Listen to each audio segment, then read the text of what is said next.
this turns blue. Hopefully it does like it didn't do last week. Yep. 3, 2, 1. And we should be live. Should be live now. Yeah. Okay. That's a small delay. All right. We got the Black Captain America. I think he's done everything from firefight to wars to who knows what he's done. But he was going to be the Black Panther, but they put the suit on him and it didn't fit. The arms were too small. Not your arms, the suit's arms. Suit's arms, yeah. My buddy Jamal. Hey, what's up with the name on Facebook? What's that about? Oh, that's just. That's your drug dealer name? Nah, it was funny because I used my middle name. I did it in Spanish, and then my buddy, my Army Reserve unit, told me George or COC is George and Samoan. So I was like, all right, so I just. So your middle name's Antonio? Yeah. Well, my middle name's Anthony. Ah. So, yeah, just trying to change it up. Your porn name. I knew it would fluster everybody. So. Yeah, and so I met him as a football player, and then you were a police officer. Yeah, at that time, I was a cop in Hobbs. And you're trying to be a fireman, though. That was your goal. When you met? When you're a police officer? Yeah, I mean, well, the thing, actually, I don't think I was trying at the time. I mean, because I was already certified as a firefighter, but at that time, it was just, the law enforcement game, it was cool. But I mean, I definitely respect all law enforcement with what they do because I worked it firsthand. I got to see a lot of the stuff that they went through. But definitely stress wise, it wasn't for me. I couldn't see myself doing that another 10 years. And I was just like, people, you just do a traffic stop and people are ready to fight you. And you wouldn't even be having in your mind that you're going to write them a ticket, And they're already, just mad at you. Don't even know me, but they're just mad at you. So that was one of the reasons why I was like, it's time to make a change. I mean, there's a bunch of other reasons that happened where, I was like, I just need to go back to being a firefighter. And I made the switch after that season. So I don't blame you. At least the fire, you can see it. I think I actually made the switch during the season because I remember in our playoff game I was at Hobbs Fire. You started missing games. You had to start, things changed for you quite a bit. Well, I guess you missed games before, but not as much, it seemed like. Yeah, fire cops always tell everybody they don't get paid enough. It's urban combat. Oh, I couldn't imagine walking up to a car in the dark going, man, can I see your light? I wasn't part of that shit. No, it's eerie. At least the fire, it's on fire. Yeah. It's on fire. It's not a good guy, bad guy. No one has a red dot above their head for bad guys. Well, now, dude, now it's twisting. It's changing because, you got people that are targeting firefighters now or targeting, anybody in a uniform. Yeah. So that's the hard part. So that's the risky part of the game because it's now – we could just be called. I don't know if you've seen any of those videos on YouTube where that one in San Diego where those firefighters, they breached the door and then the dude was waiting there shooting at him. Yeah. That's crazy. And he's on fire? Well, no, I guess they got called for a smoke alarm. And they went to pry the door open. The dude's waiting right there in the kitchen down the hall, shooting down the hall. He ended up hitting one of the cops. What? Yeah. Hey, so what? Speaking of cops getting shot, what about that police officer that was shot here in town, a few months ago by the guy that was supposedly a super nice guy. He didn't know it was a cop. Yeah. Supposedly. Yeah. I mean, I can only speak on what I know. I mean, I wasn't there, but I know it was responding to a burglary alarm. That's what I know, and it's just one of those things. The cop's doing his job, and the other dude's trying to protect his home. So I wonder, you'd think he's screaming police or something. I'm sure that was the case. That dude's probably hyped out of his mind, though. I'm sure that was the case. I know based on the reports, he identified himself. So yeah. Well, the guy is, I guess, good friends with one of my father-in-law, and he's like a not anti. He's just gotten bad way. That's a crappy situation. That's well, because he paid for it either way. If he goes to jail or not, I don't think he did, but. I know he did initially because he got charged with homicide I think manslaughter. I mean, I don't know. I can't. But I know he went to jail, got bailed out that day. Yeah, but because then he has to live with that. No, he shot some. And he's a young dude, wasn't it? Yeah. That's why I want to be a cop. It's tough, man. It's tough. Everybody hates you. I know. That's the thing. Everybody hates you. Everybody hates you. You want to go grab a dude? Hey, let me talk to you real quick. I see a bunch of videos where that's unnecessary. No, the guy was there's some that are questionable. There's some. There's a ton that are questionable. Yeah. But if I'm a cop and you pull your arm, I've said it a million times, and I'm like, hey man, let me talk to you, and you don't want to talk right off the bat. I'm like, why don't you want to talk to me? Yeah. Get near me. And then and you're trying to get away, I see him like you try to grab him, like you can't. You need to talk to me, or you go to arrest them and they pull their arm off. I'm sorry, I go into full on fight for my life mode. I'm going to do whatever I got to do. That dude's going to do all he can to fight too. That's and even if he's not trying to fight, he's just trying to get away from you. Immediately, I'm going to try to take you down or slam you. I get that, but there's a lot of people a lot of cops that get blamed for a lot of. There's a bad stigma on them, and it doesn't help because But then there's some cops bad apples that just ruin it. Yeah, like the cop that shot the guy that's mentally handicapped with his hands up, and it said like, "You're fucked" on his receiver on the AR. Oh. Remember the guy had his hands up? Was that the one in New Mexico when he was in the mountains, the homeless dude in the mountains? No, he's in a hallway, I think in Vegas, in a hotel, and he's like on the ground with his hands up on his knees, and that dude just lays into him. Yeah, I don't That cop right there should go to prison for sure. But there's a lot of them that, like the guy selling cigarettes, or they said he was, they should have got out. That I see a bunch of that where the cops are choking the shit out of guys. Yeah. There's limits to it. I don't care. If you're choking me, I'm going to try to fight to get free. Yeah. This is a natural reaction. They're like, quit resisting. It's like, you got to stop choking me. You got to let me breathe. Like Eric Garner. There's limits. Eric Garner, he was the one that died. Yeah. And that dude was legitimately getting choked to death. I saw the video. It's like, dude. they're all over his neck. And he wasn't doing much, just kind of laying there dying. Yep. Had his arms up and all that, So, I mean, there's I agree. You gotta respect authority, but at the same time, there's some people out there abusing power. But I just say, if a guy's got a gun on his hip, I listen to him. I know, for real. I would choose fire department much over. I mean, it's probably stress of a job as you're trying to help somebody that probably thinks you're an asshole gets old. Wait, with what? With being a police officer, you're being there to be helpful when people are rude constantly. Even if you're not an asshole cop, you're like, you're getting treated. It gets tired, man. I'll tell you, like, even it might not mean a lot, but like when what used to drive me nuts is when you're already programming your kids to hate cops because you're always telling them like, oh, if you get in trouble, you want me to call the cops. So kids automatically get the idea that cops are bad. You know what I mean? Yeah. And that's the thing. They're supposed to.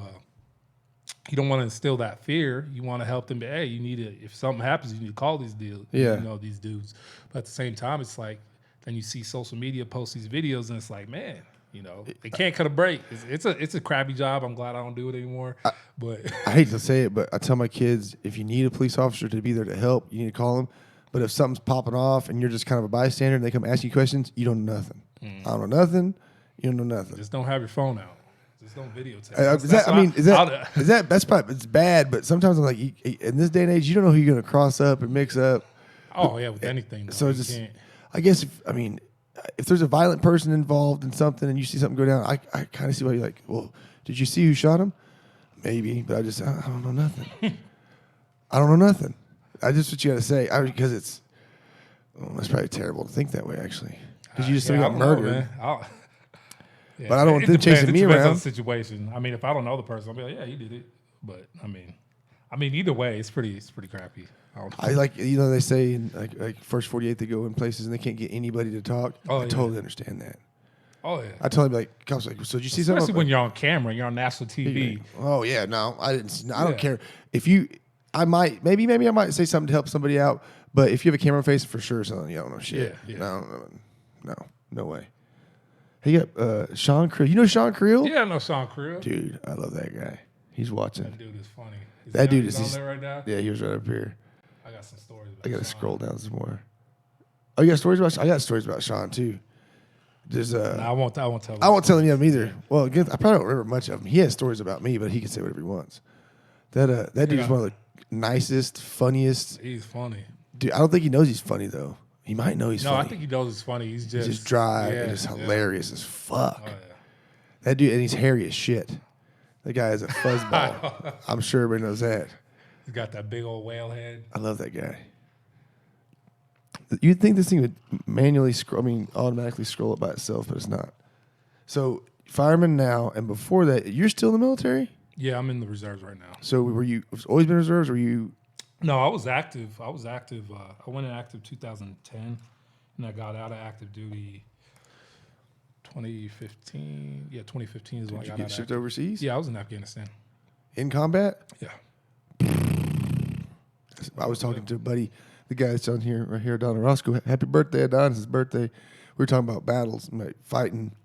I had a friend that was in Fallujah.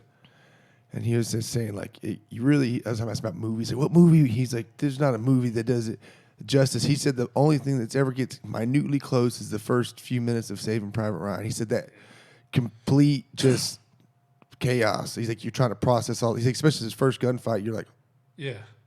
I mean, those type of movies. I really can't speak for those movies, but if you look at like documentaries like O.P. Restrepo or The Hornet's Nest, you can find those on like Amazon, and those are real good documentaries because it's actually current. I think Hornet's Nest was the same time frame when I was there in 2012, and there you see the steep terrain that they're dealing with. In Afghanistan and all that. So it's crazy, in Afghanistan, those dudes have been fighting forever. We're fighting dudes that been in combat, from before when I was born. Yeah, they've been fighting. When we were playing Russia. Football, they were shooting guns and carrying bombs. So those dudes. I mean, I've never been to Iraq, but I know talking to dudes that have been deployed to Iraq and Afghanistan, they're two different animals. Weren't the Afghanis a little more? They're aggressive. They're a little more tough. They know their terrain. Yeah, and Iraqis the mountains with flip flops. Yeah. So, and I'm a rock climber. I've seen it. It looks nice. I'd like to go there without dying. Beautiful country, man. There's I have pictures like when we're in the mountain range and all that, just looking down at the valley, the river. It's a beautiful country, but the people are crappy. So not all of them, or all of them? Not all the people. I mean, I can't say all the people, but you can't trust anyone there. Yeah, I believe that. You can't. You don't.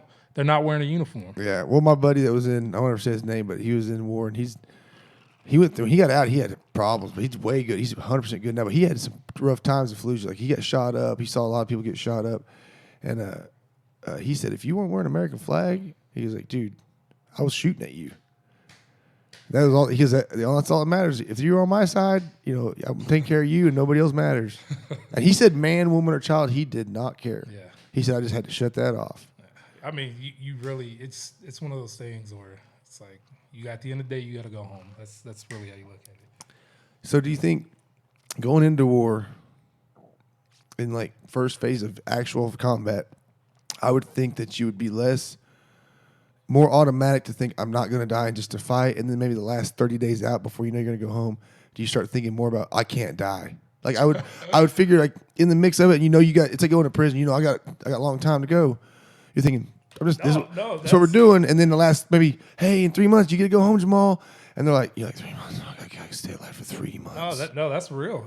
That is a real deal. Like mentally, that's like when we hit 2 weeks out, I was like, man, this mission. Like I remember my last mission, I was like, oh, this is it. Like anything could happen. Anything could happen on this last mission, especially when we did night mission, and I was like, man. I do not want to, because IEDs are big. You don't know where they place them. Oh, you know what I mean? And it's all urban. It was all mountain range. Where we were at, we were RC East, so that was mountains and all that. But they knew the land way better than we did.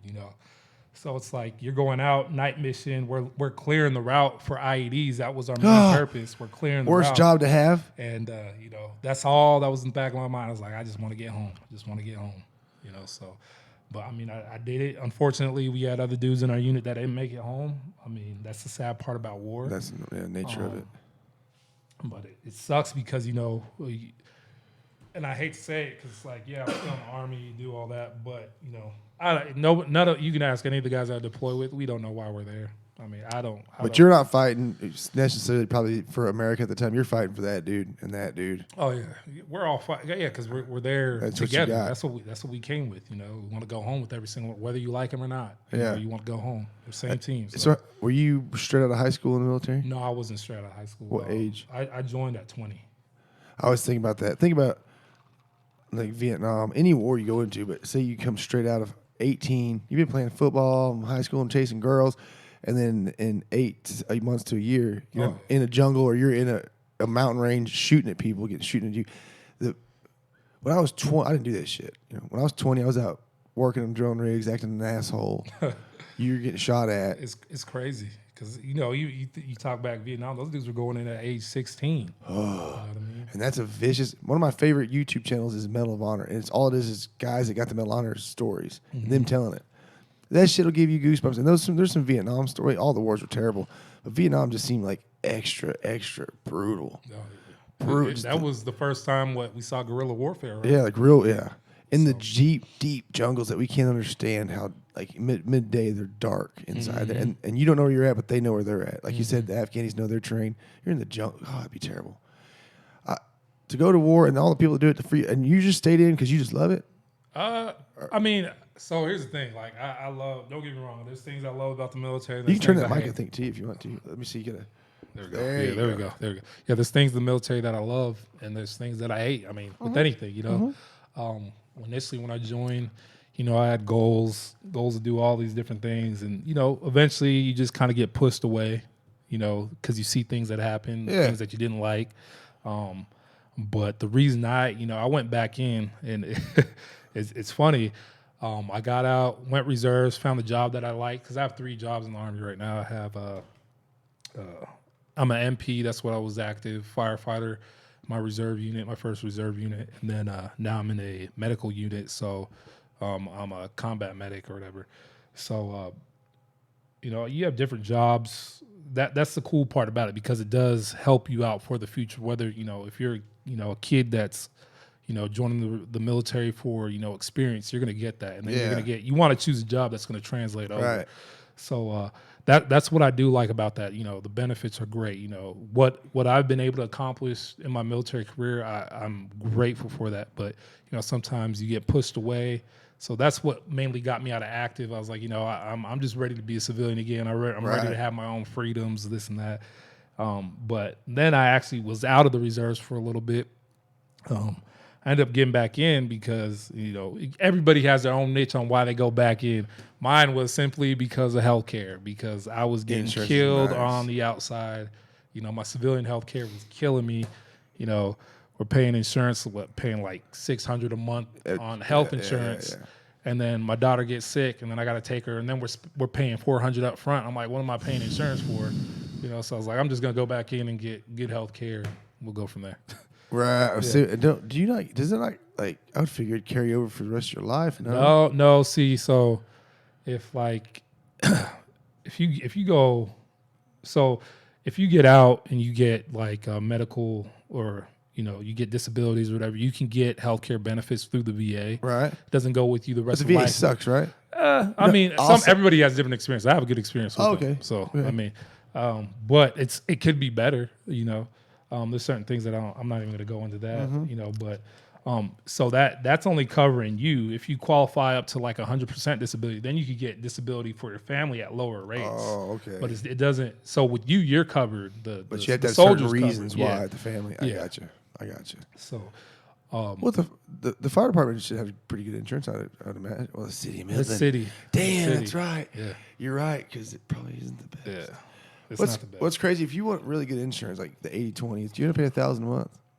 I mean, that's pretty much straight up. If you're gonna pay it out of pocket, and it didn't. I've been lucky enough. Other than work for myself now, every company I work for in the oil field, I had great. I just didn't realize how rough it can be. Yeah. So it's $1,000 a month, and that's necessary. Yeah, insurance is necessary. But being back in the reserves now, I pay $210 a month, and I don't do co-pays or anything. So, that's badass. Oh yeah, so, that's bad. Well, I mean, in active duty, it's free. So. Well, yeah, it should be.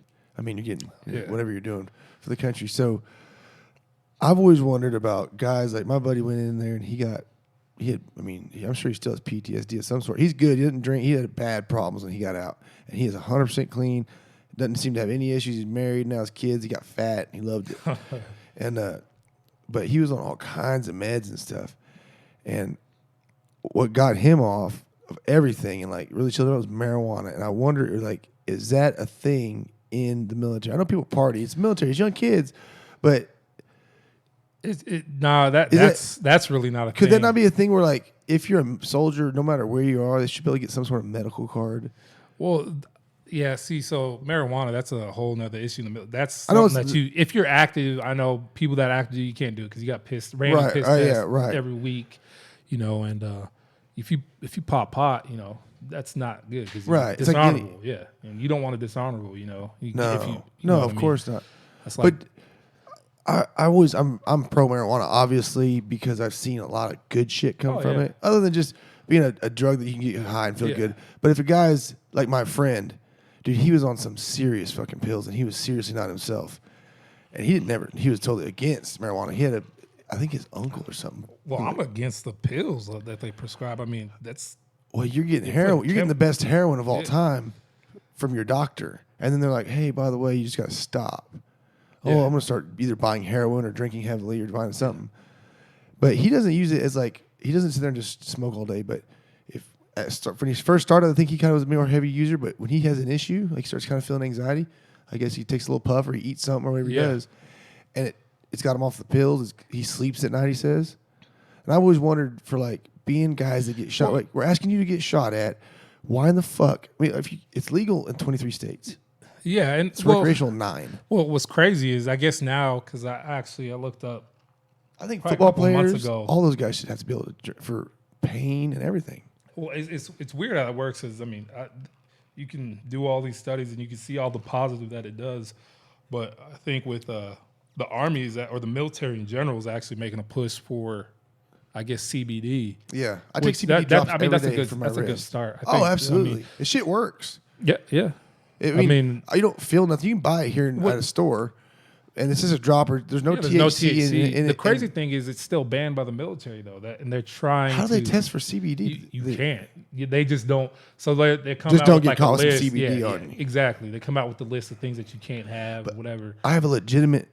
My hand, I broke my wrist. I don't know what I did to it, actually. I couldn't say. I never broke it, actually, because I wouldn't get x-rays. But I fell on it riding bikes, and my hands would go numb for like almost 2 years. Started taking CBD oil. The inflammation went down. Fingers are pretty much back to normal. Oh, yeah. I've read a lot of stuff on that.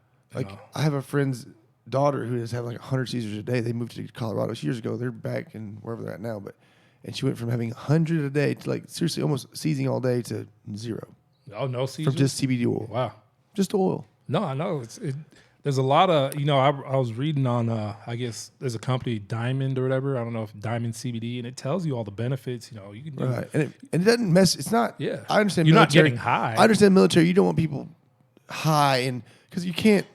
Well, if the THC is removed from you, you're not getting high. Right. But I understand you don't want guys like going into battle or logistically thinking stoned. It's not a good idea. Yeah. But they can drink. So. Well, you can't, when you're deployed, you can't drink. Really? No, there's no access to that there. I mean. Well, unless you're like in war, like Vietnam, they're dumping that shit off to you back in the day. Yeah, but they don't. Like I think when we stopped in when we were leaving Afghanistan, we stopped in Kyrgyzstan. That's where you're transitioning over. You're allowed to have 2 beers before you went home. I see. That makes sense because you don't want anybody getting like. I mean, laid back at war. Well, even if you think about that too, it's like, all right, you see your buddy get shot, then you go into this drinking binge. Oh, that's not a good. You know what I mean? Well, I'll tell you like this. I have 3 D-dubs from my younger days. You can ask Murray. I was the stupidest friend out of all the friends, the drunkest, the fat, the craziest. The it was insane. Yeah. And then I didn't smoke marijuana until I was like 21. I was totally against it. And I had a friend that was big time. They'd all around me. I didn't care, but he tried to talk to me into all the time. One time he did. And I realized what alcohol did. I'd take a few drinks, and I'm like, dude, I'm ready to go. And I would do what the fuck ever. The more I drank, the better my thought process got. Well, you smoke weed, people, you get paranoid. Well, you kind of do, but it's good because you're like, man, I want to go drive my car like shit. And you go, well, you better not because you've been smoking weed. Yeah. And the cops are going to be out there. I probably stink. Oh, man, I'm just going to stay here. And, like, I wonder if, it kind of, like, brings you down to a level where you almost think more clearly sometimes, especially if you're a person like me that makes bad decisions. But back then, like as a younger person, I was like fly by the seat of my pants constantly. It was the first time I'd ever go, I'm going to go do, no, I'm not. That would be a bad idea. I'm going to sit right here and play more video games. I just wonder for guys that like at war, I say athletes for like healing, being high strung, like let them on the off season. It's like, if you're not at battle, I don't see why guys, especially military, should be allowed somehow, some sort of medical relief. Well, what's crazy is, you say that I'm curious because I'm me and my buddies from work, we're always curious. Like, you got places like California, places like Colorado, places like Washington, where public safety, since it's legal, is that? But they will pee you. You'll lose your job in Colorado still if the company, because it's not. I guess maybe it's not on a federal level that they. Well, if your work say. You're how I am now. I'm working at a fire department in Colorado or California or Washington or whatever. Those are municipal entities. Those aren't like federal government. So if you're you're right. I've always wondered how that works. I don't know. Man, out of curiosity, how would that? If someone knew that answer, I don't know. I bet I could Google it. The guys set all this up so much smarter than me. I should be able. There's a way to bring it all up and they can see it, but I'm probably not smart enough to do it. We should. I want. Actually, I am gonna Google that. Let me see how I Google this stuff. So what would it be? Can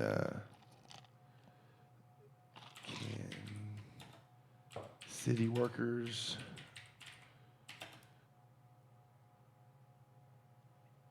how would I word that? Use weed in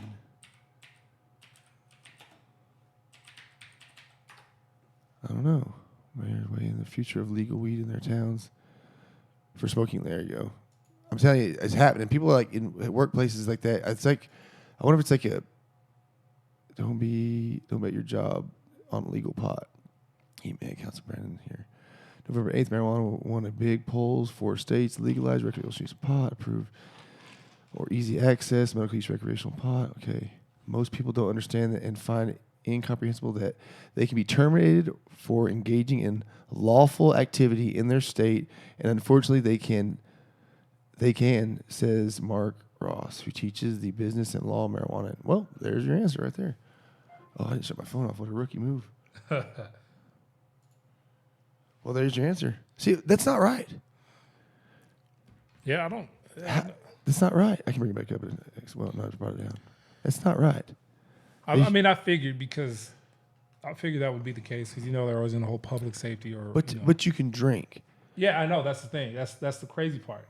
And I know you're probably not in a bad way. One of the squarest people. As in, I look up to you because you're a by the book dude. You don't fuck around, square it off, which is good. Mm-hmm. I wish I was more squared off in some aspects of my life, but if a guy like you was like, hey man, somebody's like, I'm stressed out, whatever, they can give me this Xanax or my friend said, try this little joint here. Take 2 puffs, 2 baby puffs, like 2 baby puffs. That's all a man, by the way, if you ever have, anybody ever listen, 2 puffs, I'll let you put it away. Otherwise you'll be scared. You'll hate it forever.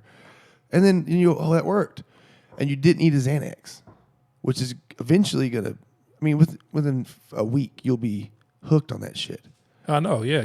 That's why I'm not a fan of. You're a fireman, medication because people get hooked. You probably run on shit constantly. Oh yeah, we do.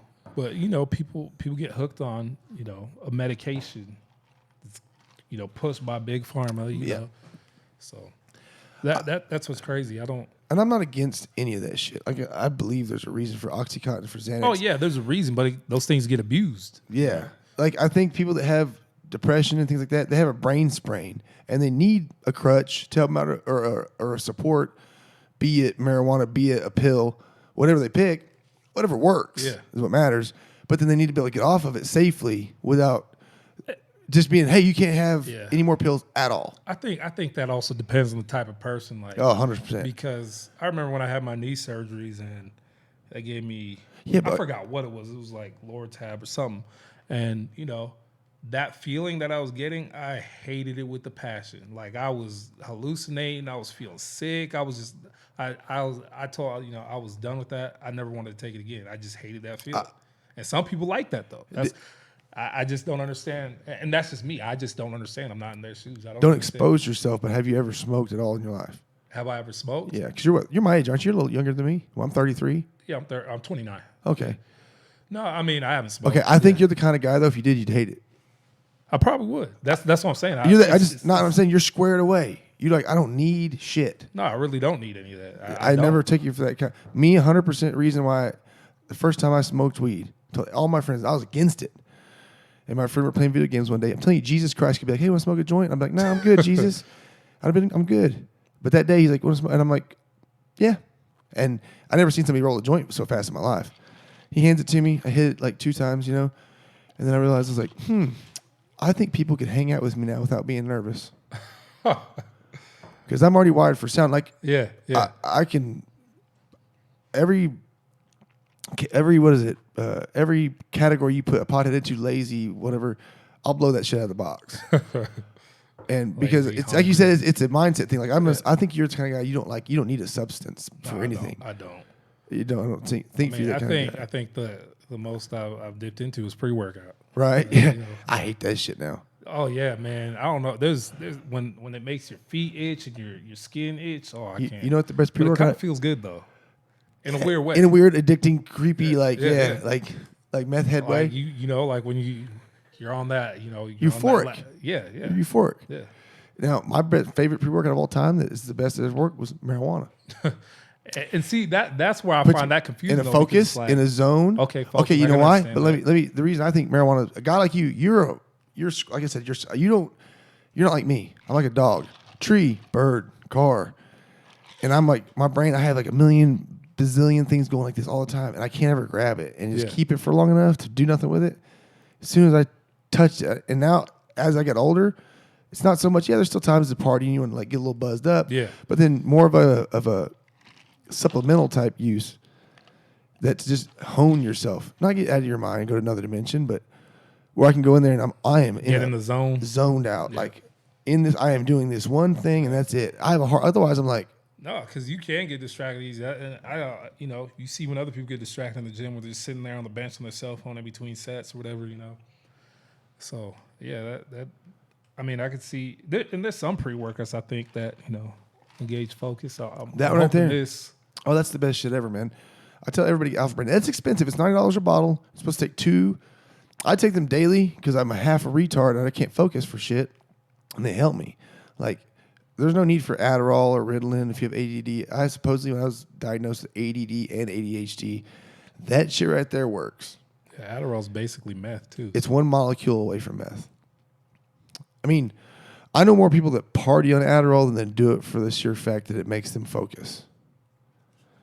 Oh, my buddy reads on here. Oh.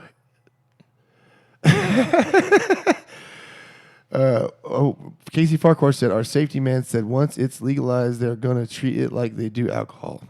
Here's the problem with it, though, is I don't know if they can test you for, like, let's say I'm sitting here before work, I go in, I wash up so I don't smell like nothing, and I go to work stoned. How do they test for that? Because I can drink and you can get me immediately. I think that was a big issue. Is they're having a problem how to test. I wonder if it come up with that fast in Come in blood. blood. I would think it would come in blood. Well, you would know more than I would. Yeah. Really? Well, yeah. And then I guess it mean immediately like that. But see, I don't know. I mean, would certainly. I mean, definitely, it's going to take some time to go into the system. But I wonder because they need to say, okay, you've consumed marijuana within the past X amount of hours, like they would alcohol. Like if you blow, they're like, hey, dude, within the past 24 hours, you've definitely. That's a problem with alcohol, though. Yeah. Because if, like my buddy's a cop, he said I get more DWIs on Monday mornings than any other day of the week because people, especially during football season. Mm-hmm. He goes, When the Cowboys are losing. He said, and he's a good man. And he's a good man. He's the kind of dude. He's a very serious man about his job. I'm not ever gonna say his name, but he said he's got to guys where he knows that man is not affected by alcohol. He might smell like on his breath, but he doesn't want to fucking ruin the guy's life. Yeah. Going to work, to where he's told people you gotta get out of the car and get somebody to pick you up, like call in sick or whatever, bro. But I'm gonna do you a solid. Oh yeah. But he's also the kind of guy. If he caught you with some weed and you're a good person with a little bit of weed, he'd probably make you go away. Yeah. And he goes away. Throw it But away. then if he caught you, you can still be the same great person. If he caught you with that same little bit of weed and a gun, guess what? You're fucked. Because for some reason in his brain, he's like, I can't let that one go. No, yeah. There's certain things you got parameters on. Hey, What he's you can done and that can't before. do. He said, I got a kid. He's a good kid. He said, but he saw the gun. He looked at the guy. Goes, why do you have these 2 things in your car? Yeah. No, Because you now I can't- got to take you downtown. That's cool. Because I remember when I was an MP on Fort Bliss. There's you're policing up your own. You're trying to take care of the guys that also serve with you, and that's what a lot of young people didn't understand, or a lot of people they're just out to hey, write tickets. But no, I remember Fort Bliss. Fort Bliss is one of the nicer bases, so they got like Shamrock Pub. They got like all these bars. They got all these things down there. And we would work like a little night patrol down there. And I remember this one dude was, I believe he was a staff sergeant. I don't remember his name, but he was walking with his keys in his hand. He was drunk, trying to get to his car. And I'm sitting there watching how I'd be on the trash can. I was like, this dude ain't gonna do it. This dude ain't gonna do it. I'm like, hey man, come over here. I said, I'm gonna save you the trouble. I said, let me call you. Actually, Fort Bliss or El Paso had no DUI El Paso, which was a program started by a veteran, or I believe he was a service member. They stay on duty on weekends, and two of them come. Volunteers. Yeah, the two of them come. One takes your car back to your house, and one takes you, gives you a ride. So That's yeah, badass. and that's something that we probably need to implement out here. I was It's just free. thinking It's that. free because I mean you don't even got to call Uber. Just volunteers. Yeah. And your car goes with And you. so I was like, dude, let me call him for you. At first, he was a big dude. He was like you too. He was kind of standoffish. He didn't like me. I'm like, dude, I'm trying to help you out. Like, relax. I said, Yeah. let's get you back to your room. I said, you don't need to drive drunk. You don't need to, that's the type of policing that we need more of. Like, hey, let's Yeah. help each other out. Be a buddy Yeah. at first until they're an asshole. Then I get it. Yeah, but and that's the thing. That's what we're missing. We gotta, because we're all humans. We all make mistakes. You know what I mean? And that's the one thing. Everybody's sin is equal across the board. We gotta, and that's where the cops are having a hard time right now. Yeah. You know? Yeah. There's a lot. Yeah. Yeah. Well, dude, people are just a bunch of fucking. Like we're side takers. Yeah. We're tribals. The word everybody likes to use now. Oh yeah, exactly. We can't, like I've always said, like anything, any problem, racism, hating cops, hating a certain faction of people, we could all be the same color, doing the same job, All the that exact stuff same is way, taught. and we will find something to hate each other over. You'll still be in your group. We wear the same everything, look the same everything. You'll find a reason. You know what I mean? That's just how People it just is. want to be accepted though too. That's the other part. Yeah. Everyone's afraid to be different. Yeah. 100%. 100%. Yeah. Like, I know a bunch of people that think certain things about, I guess, like you'd say, Democrat, Republican. They think, like me, I think some Democrat shit's a good idea. Oh, yeah. And a bad idea. And I think the same way, like, libertarian, I guess, is what the new. Yeah, I guess if I had to say I'm something, I'd be libertarian, but because. I go with what I think is right, not with what side to take, whatever. Because Trump says some stupid stuff, but there's some things that I like, and then there, Right. I can't. Trump's- There's Democrats that say a lot of stupid stuff, and there's some of the things that I like from them. Whatever is common sense is what I go for. You know what I mean? Yeah, 100%. Yeah. I don't think what's common anybody. sense nowadays? I don't think anybody should be able to tell you. Let me think. As long as you're not hurting anybody, hindering anybody's progress, you shouldn't be able to tell me what to do. As in, there's a table full of bagels and donuts and breakfast goods, and we just come to the back. There's a line of people, and it's free. You can get what you want, and it's free. And I go, let's get something to eat, and you go, no, I ain't standing in that fucking line. I'm like, it's free. And you go, no, I'm not standing in line. And by the way, I've heard this from I'm telling this story, this analogy from somebody, but it's awesome. So I wish I knew his name. It was on a podcast. But so you're Joe like, Rogan. it was probably Joe Rogan podcast. But so I'm like, well, let's get something free to eat. Like, no. And here's the thing: if we wait in line, we can pick what we want. If we patiently wait like everybody else, or I just run up, reach in there, and grab us 2 donuts, and then I walk off. We get the free breakfast. I didn't hinder anybody. I didn't hurt nobody. I kind of broke the rules or whatever. I didn't do it by the line, but I didn't stop nobody from getting the one. Then you can do, as long as you're living like that, I don't think you should tell me, like, if a military guy or a football player wants to smoke some weed while he's not at work, he should be able to, or anybody should.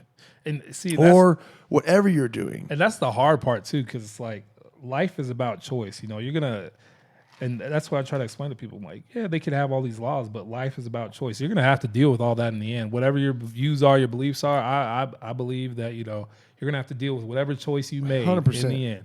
So I mean, let them do what they want to do. I mean, whether you agree with it or not, I can care less. I'm living my own world. I got to take care of mine. I mean, that's my own little world kind of really is what matters to me. And, Yeah. I mean, I hate to say it, but that's the way it is. Well, I think that's the way most people live. But you're a generous. You're not selfish. Yeah. At the same time, yeah, you got to think about others. You're a fireman. You're definitely not a selfish person. Yeah. But you're in your bubble. But if you were walking down the street by yourself and you saw someone needed a hand, that's different. Yeah, right. And that I think there's too many people in their bubble and don't give a fuck. Yeah. Outside their bubble. Yeah. And that's the thing. You gotta help when there's help needed. And it can't. And that's the hard part with helping nowadays is because you don't know who's real and or who wants it. Yeah, because you go down here and you see this dude wearing some nice pairs of shoes, panhandling, but you're like, man, that's funny. That's what I look at. And I look at their shoes and their facial hair. Yeah, this dude got a nice lineup. Yeah, you got white shoes on, no dirt on them, and a fresh cut. Yeah. Get the fuck out of here. So that's where it gets hard, and it's like, man. And that's something I got to work on myself because regardless, I mean, this is my opinion, regardless on whatever they're dealing with, they're going to have to deal with that. So Yeah. whether you give or not, they're gonna have to deal with That's that. how I don't. You can't save the world, so I Yeah. pass some of them up. But some I do give money to, and people are like, yeah, they do But money but you could tell who's really in need though. for the most Yeah, part. for the most part. And I'm like you. If I give a panhandler $20 and he looks like he's homeless, in my brain, no matter what I did, I was trying to do my best to help a fellow human being in Yeah. trouble. Yeah. If he's an asshole, so be it. He got me. But I did I did my part. What I feel like was my part. Yeah, because there's been times when we lived in El Paso. That was even before we had kids. Me and my wife, or my wife and I, we made these gift bags. It was around Christmas time. It was for the homeless. We put a Bible in there, put some gift cards, all just toiletries just for them to get by. And we handed them out. Some people were like, "Oh my gosh!" They didn't even see what was in the bag. They're like, happy. thank you. And this one lady gave her bag. She's like, "You got any cash?" I'm like, "That's the ones where you're like, man, all right." I'm like, just take the bag. I don't have cash, but if you look inside your bag, you'll find some good surprises. You know what I mean? So it's like you could tell the ones that are actually Yeah, but just she's grateful for. She's like, I got toilet paper at my house. Yeah, all right, yeah. I mean, and that's why I say those people are going to get dealt with in the end. I can't. That's between them and God or whoever they got to deal with. Right. And that's the hard part for me because now since I've been here in Midland and there's so much of it, you can't tell who's real. Yeah. Like you'll see people parked in I've seen these things on Facebook where a dude panhandling over there on 191 at Fallen. They got a nice Mercedes Benz parked in the parking lot. My wife seen that lady is on her last leg. Yeah, get out of AT&T, here. yeah. Get out of here with that shit. And her pants are washed every day Yeah, and shit. you know. If you're one-legged and homeless, I'm sure she has disability. you're a dirty motherfucker because you're crawling around and edge. I mean, I hate that because I'm judging, but at the same time, it's like you can't tell. I don't think I'm judging there. I'm pretty sure that lady's full of shit. Her hair's so blonde and straight and clean Clean. every day. Every time you see her, you're like, you're clean. Yeah. Unless maybe you go to a shelter, but Here's my next issue with that though. We're in Midland, Texas, where everywhere is hired. you can sit down and be a cashier somewhere. You can get hired on the spot. How is that fucked up to tell a one-legged lady you can still get a job? You can sit down somewhere, be a librarian. How? Like work at the They got call machines centers. taking their jobs at Walmart. Freaking McDonald's. I went to McDonald's and they had little kiosks to order your food. Yeah, it's weird. All That that is boogers weird. is all over it. Yeah. I ain't with that shit. Well, going back to what you're saying, like you pick how you want to live or whatever, saying that giving people money. Here's how you need to break your life down. This is how I break it down. You're 30. I'm 33. We'll just go from 30. Let's say we make it to 80. We die at 80. Fuck the years. Don't say we got X amount of years left. How many? So I'm 30. I might have 50 summers left. Dude, summer just started. It's almost June already. How many summers you got left? That's how I think you should depend on how you live your life. Yeah. Because you say 50 years, it sounds kind of like a long time. Yeah. 50 summers is not a long time. No. Because no one really does much in the winter times where I say that for. Most people get down and all. Facebook blows up in the summertime. Everybody's living their best fucking life. Yep. But selfies and if you think about that, I'm sorry reading this shit, but if you think about it, like you got to do certain things, live certain ways, and not abide by all the rules for the sheer fact that you will die. I mean, about 80, that's a long fucking time. I mean, you're coming from a guy that I wanted to ask you about this. From war to now being a fireman, which I know you make runs on everything. Mm-hmm. So you probably got a more intimate relationship with death than I can have, for sure. I mean, I've found a friend that shot himself. I've seen a few things, but not on the grand scale you have. Or my buddy Michael Murray, shout out to that guy. And I've talked to them a few times. So I would figure you'd like cherish life a little more than probably the average human being. But what, on the regular, what is the most, how do I ask this question? What's the most things that affected you the most? Has it been things you've seen in war or what you do now? Because I know what you do now is pretty much like urban. I mean, it's a little bit of both. There's things that, that bug me about war. But there's, I think some of the things affect me more here, believe it or not. Because war, I expect that's what's going to happen. I was when you know what you're getting into. And then also I kind of expect what's going to happen when I show up at work. But at the same time, we're here to protect. We're here to You know, so if you see something that happens to a little kid or you see something, I mean, Yeah, that's what I'm that's saying. where it hurts because I got 2 little girls, and then Yeah, that's what I'm saying. if stuff like that affects me big time because you want to Is that mine again? Jesus Christ, what a rookie. you want to protect them from the world, but I mean every parent knows that you can't, but that's just the reality. So the stuff that I see on a regular basis, you know, that runs through my head. I mean, not that it doesn't affect me to the point where I'm going crazy, but it's just a thought in the back of my head that, you know, I hope this doesn't happen today with Yeah, and you can tell my me- family. You know what I mean? Yeah, you tell me shut the fuck up if I ever get to the point in the direction you want to talk about. But I just wonder about that because I was thinking the same thing. The reason Murray used to tell me to be a fireman, I would love to be a fireman. My record's probably too fucked up to be a fireman. But I'm soft-hearted. I could not run on a kid or certain that things. is the hardest. That is the call I do not like Dude, at all. Any when- kind of kid call, no matter what call I don't like. Yeah, when- and that's I think that's with anybody across the board that we work with. They don't like the kid calls.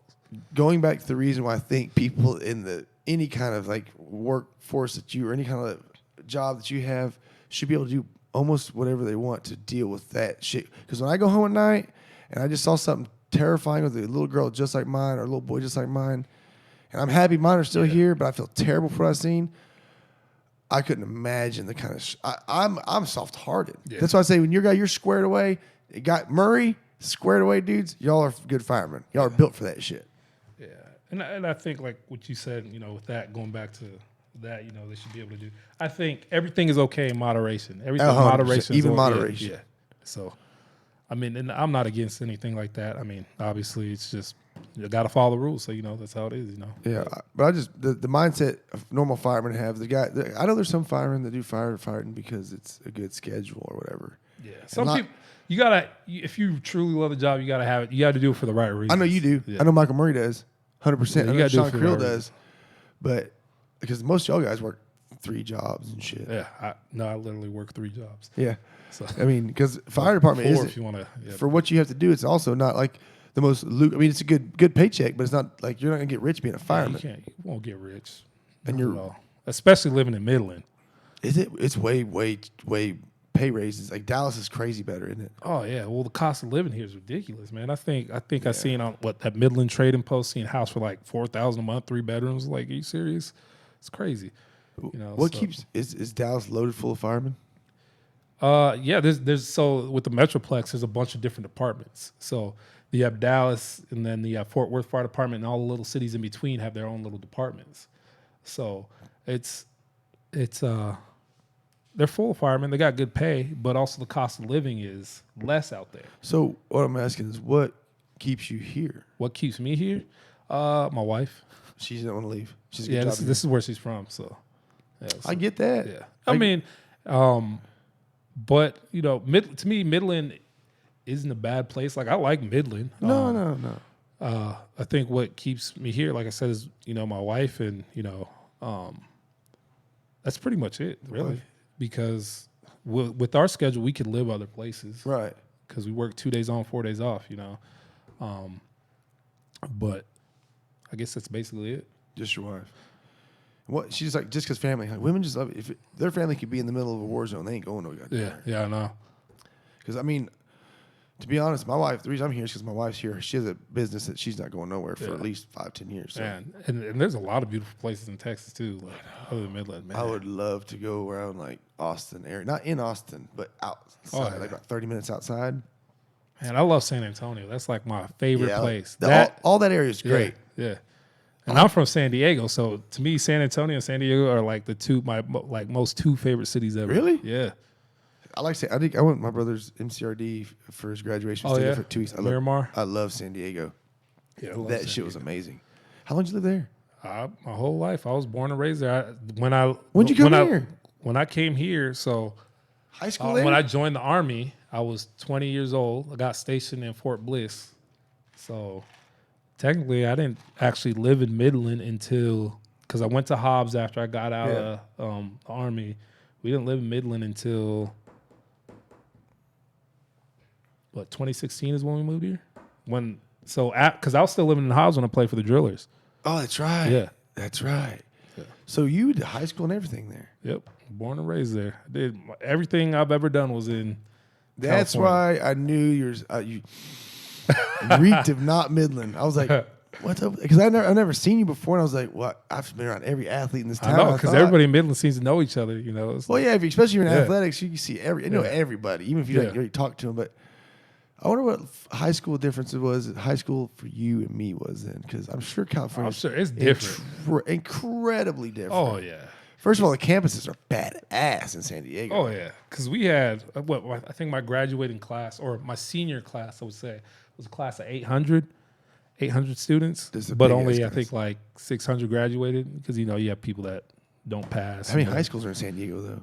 A lot. So it's kind of like the Metroplex. So like when moving out here, how we got to go, we got to take 191 to Odessa, but it's like 30 minutes from like the city to whatever.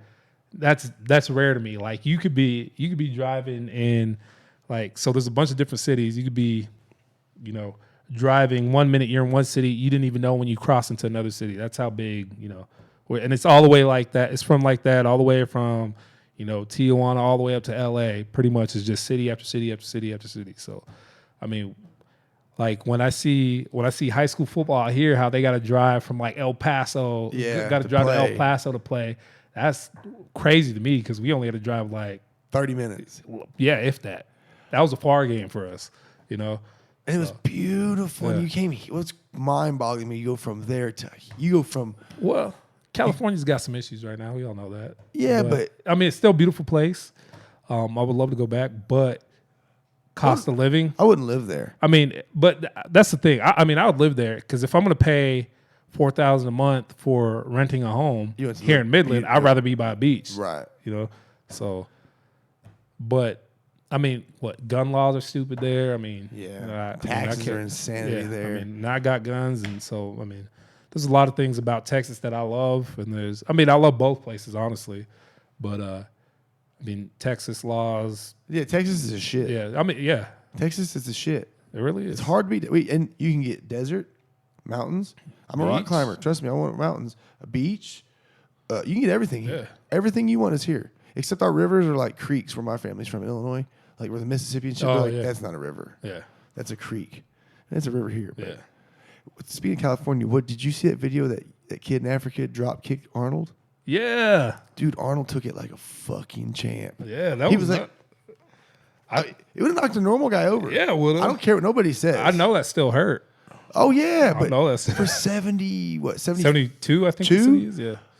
He still built like a shit brick house. Mm-hmm. I was like, damn, because that kid was probably 90 pounds, flying through the air. Like, did you hear the audio on that kid after? He was like, "Help me get on TV, help me get," something like that. That's what it sounded like. Oh, no, they said he said something like, "Help me buy a Lamborghini and get on TV." Okay, yeah. So that's what he was doing it for likes. He got him. Yeah. I wonder if, dude, Arnold didn't get no money for it though. No, but I'm still stoked that Arnold took like all those years of deadlifts. Speaking of Arnold, man, Shan, is this one of your friends? She's obviously in California. Shauna Shirley, fantastic here. Is that Shauna Shirley from California? I don't know. I would love to go there in like 2 weeks at a time. I couldn't take the people. I don't think. Because is it like some of the people? My friend lived there for a while. He's from Texas. He says one of those deals where a lot of people can't agree to disagree. They're gonna change your mind, or they're gonna get in your ass. I think, man. Here's the thing. I don't know. Were you there when a lot of this crazy, like, I don't know if I'm just being retarded when all the racism, crazy hatred stuff started up? Was no, it was that me? That's all new. That all started 2014. So I was still in the Army at that point. I think, or a little bit before 2014. But I was still in the Army at that point. But no, I wasn't there. But see, that's the issue I have with, I think, social media, because I think it makes it bigger than what it is. Oh yeah. Because that's not everywhere. That's not going on. Because like, we were talking at work the other day, back in the day, they didn't have cell phones. So you hear about the Oklahoma bombings, you know what I mean? Right. That wasn't plastered all over. It was brought up on the news once or twice. But, if we had Facebook back then, everybody would be talking about it. You know what I mean? So I think like those little instances, I say little, but I mean, at that time, they're probably big in those areas. But not everyone has that same mindset. I can tell you that. Right. That's for sure. I know a lot of my friends that, I went to school with in high schools, I mean, we're probably 50-50 on, how our views are. Yeah, you know what I mean? And I don't know. It's crazy how politics brings out the crazy in people, though. That's Remember the rules? Like you didn't tell who you voted for Yeah. and shit. Now it's like it's a team thing. Like I get on Facebook and scroll through, but there's just a lot of hate. 'Cause you're like, there's dude. so much hate. That's part of the reason why I only post like memes nowadays. Yeah, because or it's watch a like- cool video or yeah. something. But I don't feel like there was this problem until like, fuck, man. I'm telling you, I remember everything was fine, all fine until like about 2013, 2014 Yeah, is it when started it all getting kind of crazy. went nuts. When did Obama get in though? 08, right? Yeah, 08. So So, it make- it wasn't like wasn't that a- his whole term, but No, it was yeah, towards that's the what I'm saying. end, and It's that's like- when things changed. But I mean, I think I think media played a big role. You Media know? has a lot of control. A lot.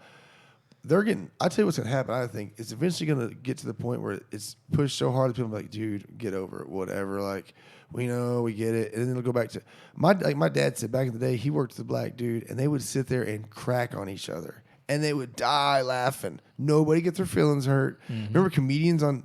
Oh yeah, It was hilarious, and no one had a problem. And everybody gets offended now. now you can't say a fucking word. I couldn't live in certain places because like I have friends in Austin and I know for a fact by knowing them that they would be like, dude, you're way too much. You're offensive. Yeah. They'd be on my ass. Yeah. And I don't mean to be. Half the shit I say is Oh, just yeah. bullshit. But nowadays, I you mean, can't we say all anything. joke crazy, especially like at work. We all joke around, and that's Oh, the funny. yeah. That's the fun part about it. But you can't do that in public because people freak out. Oh, everybody gets their feelings hurt. That to me, that's the crazy part is where this all changed. Like, how did all of a sudden everybody start getting their Getting feelings soft. Yeah. You know when people started making being petty cool. Like people Yeah. claim pettiness. Daniel Zachary, one of our friends, is happy about being so petty. I hope he's listening to this shit. Well, Or is he all hears right it. now? I have no idea. So many people like most of you get a lot of views Where's the next Daniel? day. He would be posting on here. I'm sure if I'm talking shit about him, but he said something about petty and loving it. Like, man, you must be bored or really tired because petty you'd be exhausted. Oh yeah, man. I don't. And none of it really matters. Like I don't know any difference of anything that's ever like. I hate to say it, like the voting and all that shit. Nowadays, I don't think it helps. Like if you vote, that's cool and all, No. but there's so many shenanigans going on with it. To me, it's like just throwing a piece of paper in the air. People call me a conspiracy theorist all day. Whatever. Conspiracy is no. It's not coincidence that all these things just happen. These No. things happen for a reason. Everything has its place. There's no mistake about it. I don't think that the government is like we're just gonna let this person Yeah. in because y'all picked him. Obama, Trump, both puppets. They're not running anything. No. They're not running anything. First of all, like Joe Rogan says, that job should be done by like 40 people. Yeah. That's a big job. It probably is done by like 40. You know what's crazy though is if you think about Obama, that was a good looking motherfucker day one stepping in. He was good looking. Yeah. Skin was smooth. He was real, just light complected, no spots, no blisters, nothing, no scratches.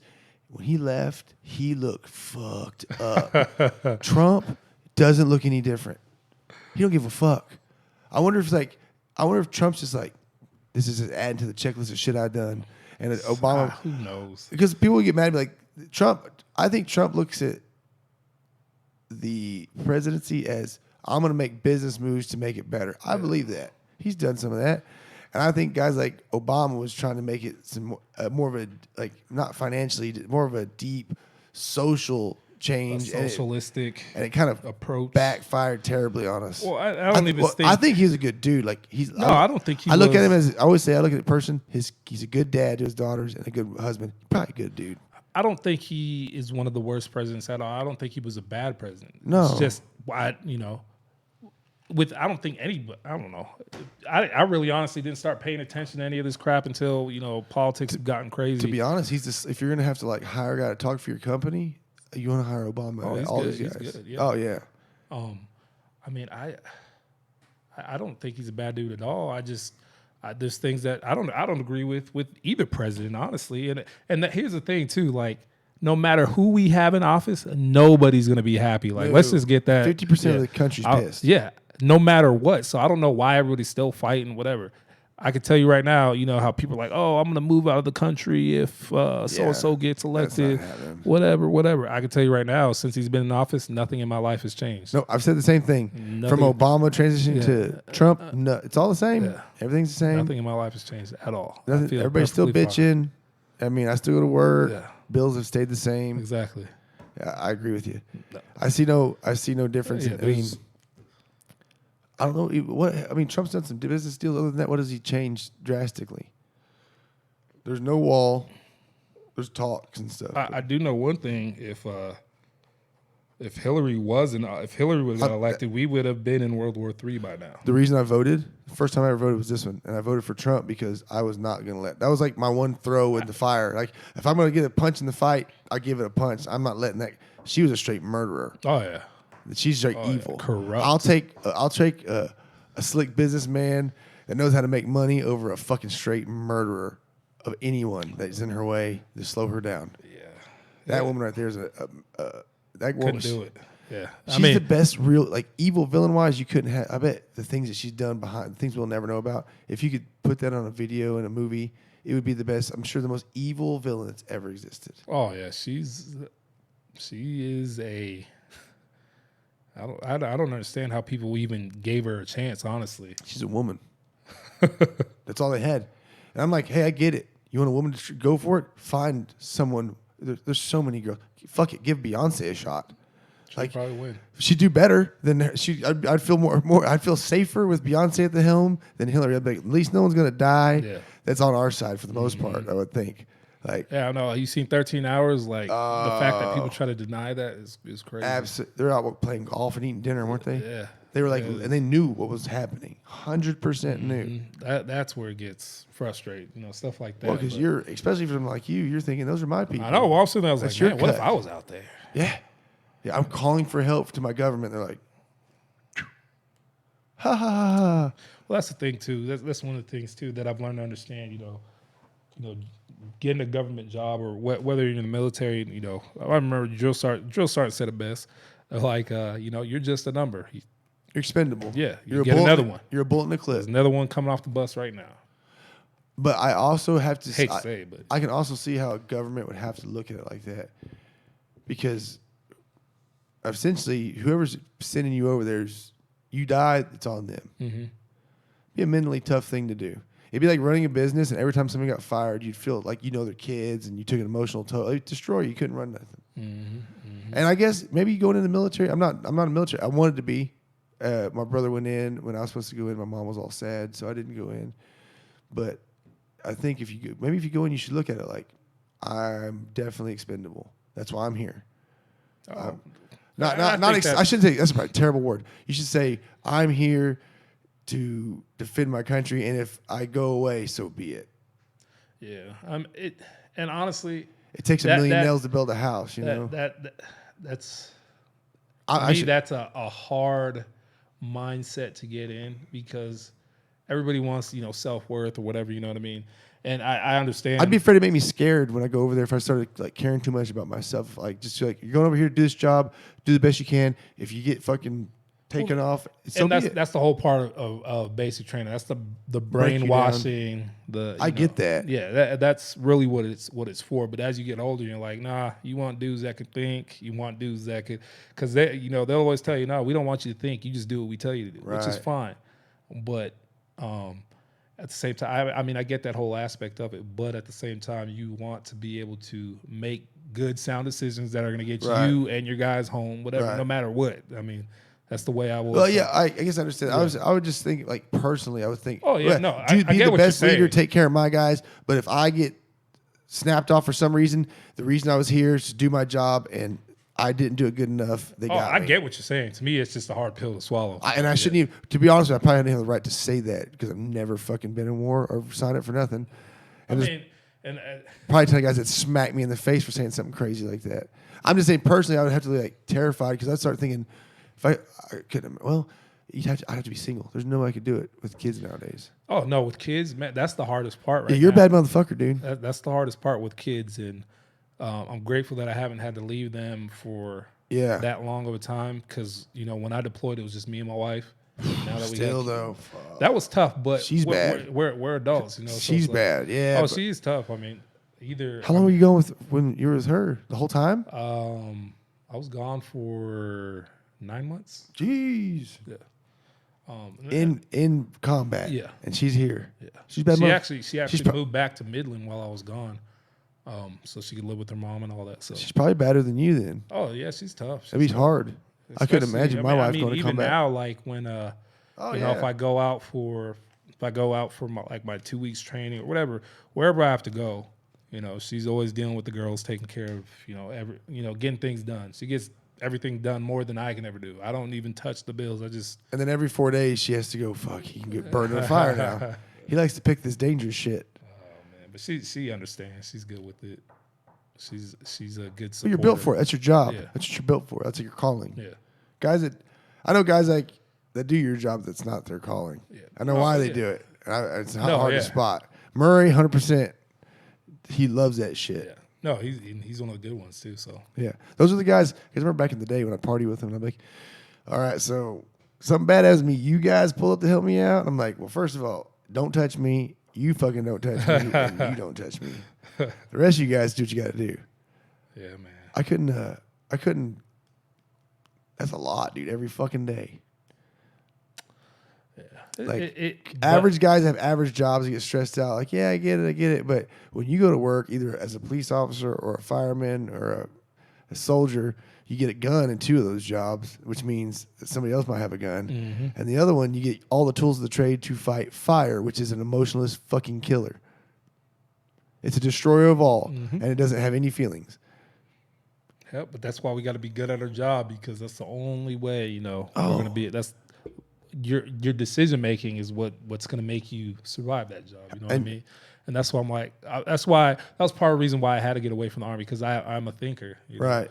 And you know, we have to make decisions, whether it's a bad one or the right one. You got to make a decision, You know, Right. that's what I always tell people. You got to make a decision. In a fire, so when you're in a fire, I'm sure you've been in fires before. Yeah, Midland actually gets a lot of fires. Yeah, I believe it remember or Murray not. would do quite a few in like a week. Sometimes he said he'd do like 2 or 3 Yeah, weeks. there's some shifts where we're getting like 2 or 3 a day. So you are you psyched up? You get pumped? Oh yeah, that's what we signed up for. You know, that's the one where you're like, oh yeah. I mean, I hate to say it, but you know, that's at someone's You're loss or excited. misfortune. Yeah, but you're excited. But that's what game we signed time. up for. Yeah, That's what you trained for. yeah. Right. So it's like being a fighter and never getting a fight. Yeah. And then you get a fight, you're like, oh. So I know sometimes we got to catch ourselves in the public eye, because you know, Get some days excited we're about taking it. pictures after the fire because you know it's got one knocked out, but you know we're celebrating that someone else's loss. And Right. you're like, you know, so that's one of the things that I. But know. you're there to help, Yeah, to definitely. minimize the damage as best as possible. Yeah. You're just happy you did a good job. Yeah, yeah. If we can get it knocked out. And can you see shit inside? No, not at all. Once things get into place, like say, because if you're the first in the engine or whatever, you're going interior or whatever, you really can't see anything until you know someone starts ventilation or whatever. You finally see the fire. Usually, when you just see smoke, you can't see your hand in front of your face, and you're looking at things on the ground while you're trying to do a search, or you're just seeing. You a glow. standing? Or Depends. It depends. whatever. The heat dictates what you want to do. If it's really, really hot, you're going to be really, really low to the ground. So, because let's just say Kyle all of a sudden got all the control of every fire department in the world. Here's what I would say would happen. All right, guys, we're gonna pull up. From now on, you just hose the outside, let that motherfucker burn. What's left is left. Nah, So the point of going in, you really are trying to minimize damage. you are. So- Here's the issue. Like a lot of people because if you stand outside and put out the fire, there's no risk in that. I mean, I understand. You know, you want to eliminate the risk as much as possible, but your job is to go in there and put out the fire and save as much. Like our thing is life safety and First. property. Okay. So, and we don't know, just because someone says there's nobody in the house doesn't mean nobody's in the So house. essentially, first off, I'm going in there regardless. What you say, I'm double checking, make sure no one's in there. And it depends. There's certain things that we can look at. No, we're not going in.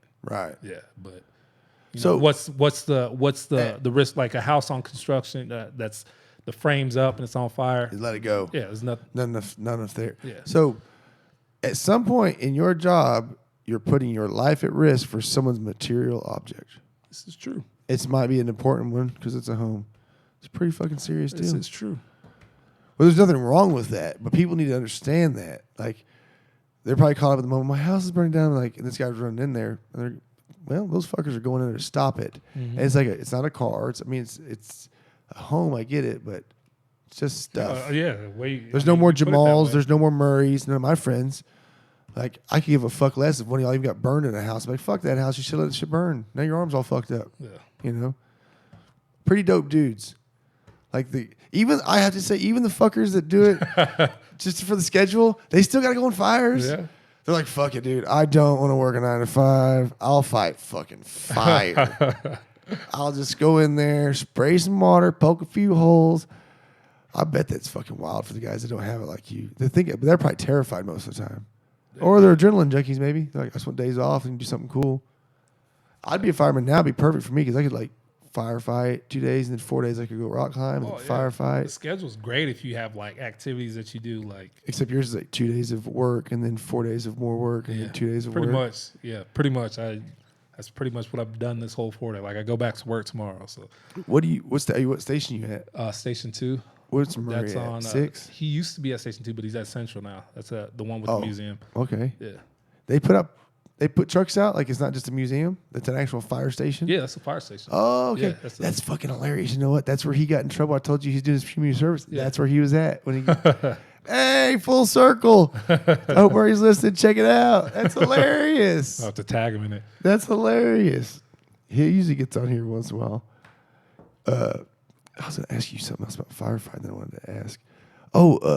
When y'all do rope rappel training, like, you guys only do, like, are you trained and certified in, like, rescue rope, like, rappel, like? Not everybody is.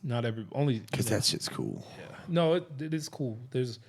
Like, each station has its own specialty pretty much. So, like, Station 5 are rescue dudes. So they do, they have the heavy rescue. They do the rope rescue, confined space, all that. So if someone's caught up high, they'll come in and rappel down. What are they going to do? I'm going to get certified in that kind of stuff just for rock climbing purposes. It's cool, yeah. Well, what, CMC? Is that what you... It's in New Mexico. It's Michael Heaton's buddy. I forgot what it is. I've just hit him up. He's like, could you come up here and get certified? And, like, all kinds of fun. I just want to be able to... If we're out rock climbing and somebody gets hurt up on a high ledge, I can get them down safely because otherwise you're going to die. Yeah. And that would suck. Oh, yeah, rope rescue. Man, the stuff with ropes, I mean, because I've had a few classes on it. It's good stuff, but if you don't practice it... Yeah. Oh, I'm sure. Are you scared of heights? I'm not afraid of heights at all. No? No. Have you jumped out of an airplane in I was the military? Oh, no shit. Mm-hmm. So, but that's the... you hook up, and as soon as you run into deploys... You're on a static line. Static line, that's right. So there's not a free fall, and there's no control. You're free falling for about, depends on the type of shoot. Either you get rodeo bulled out that fucking thing. I think the TL10 or whatever. I can't remember. I think it's like 6 seconds free fall.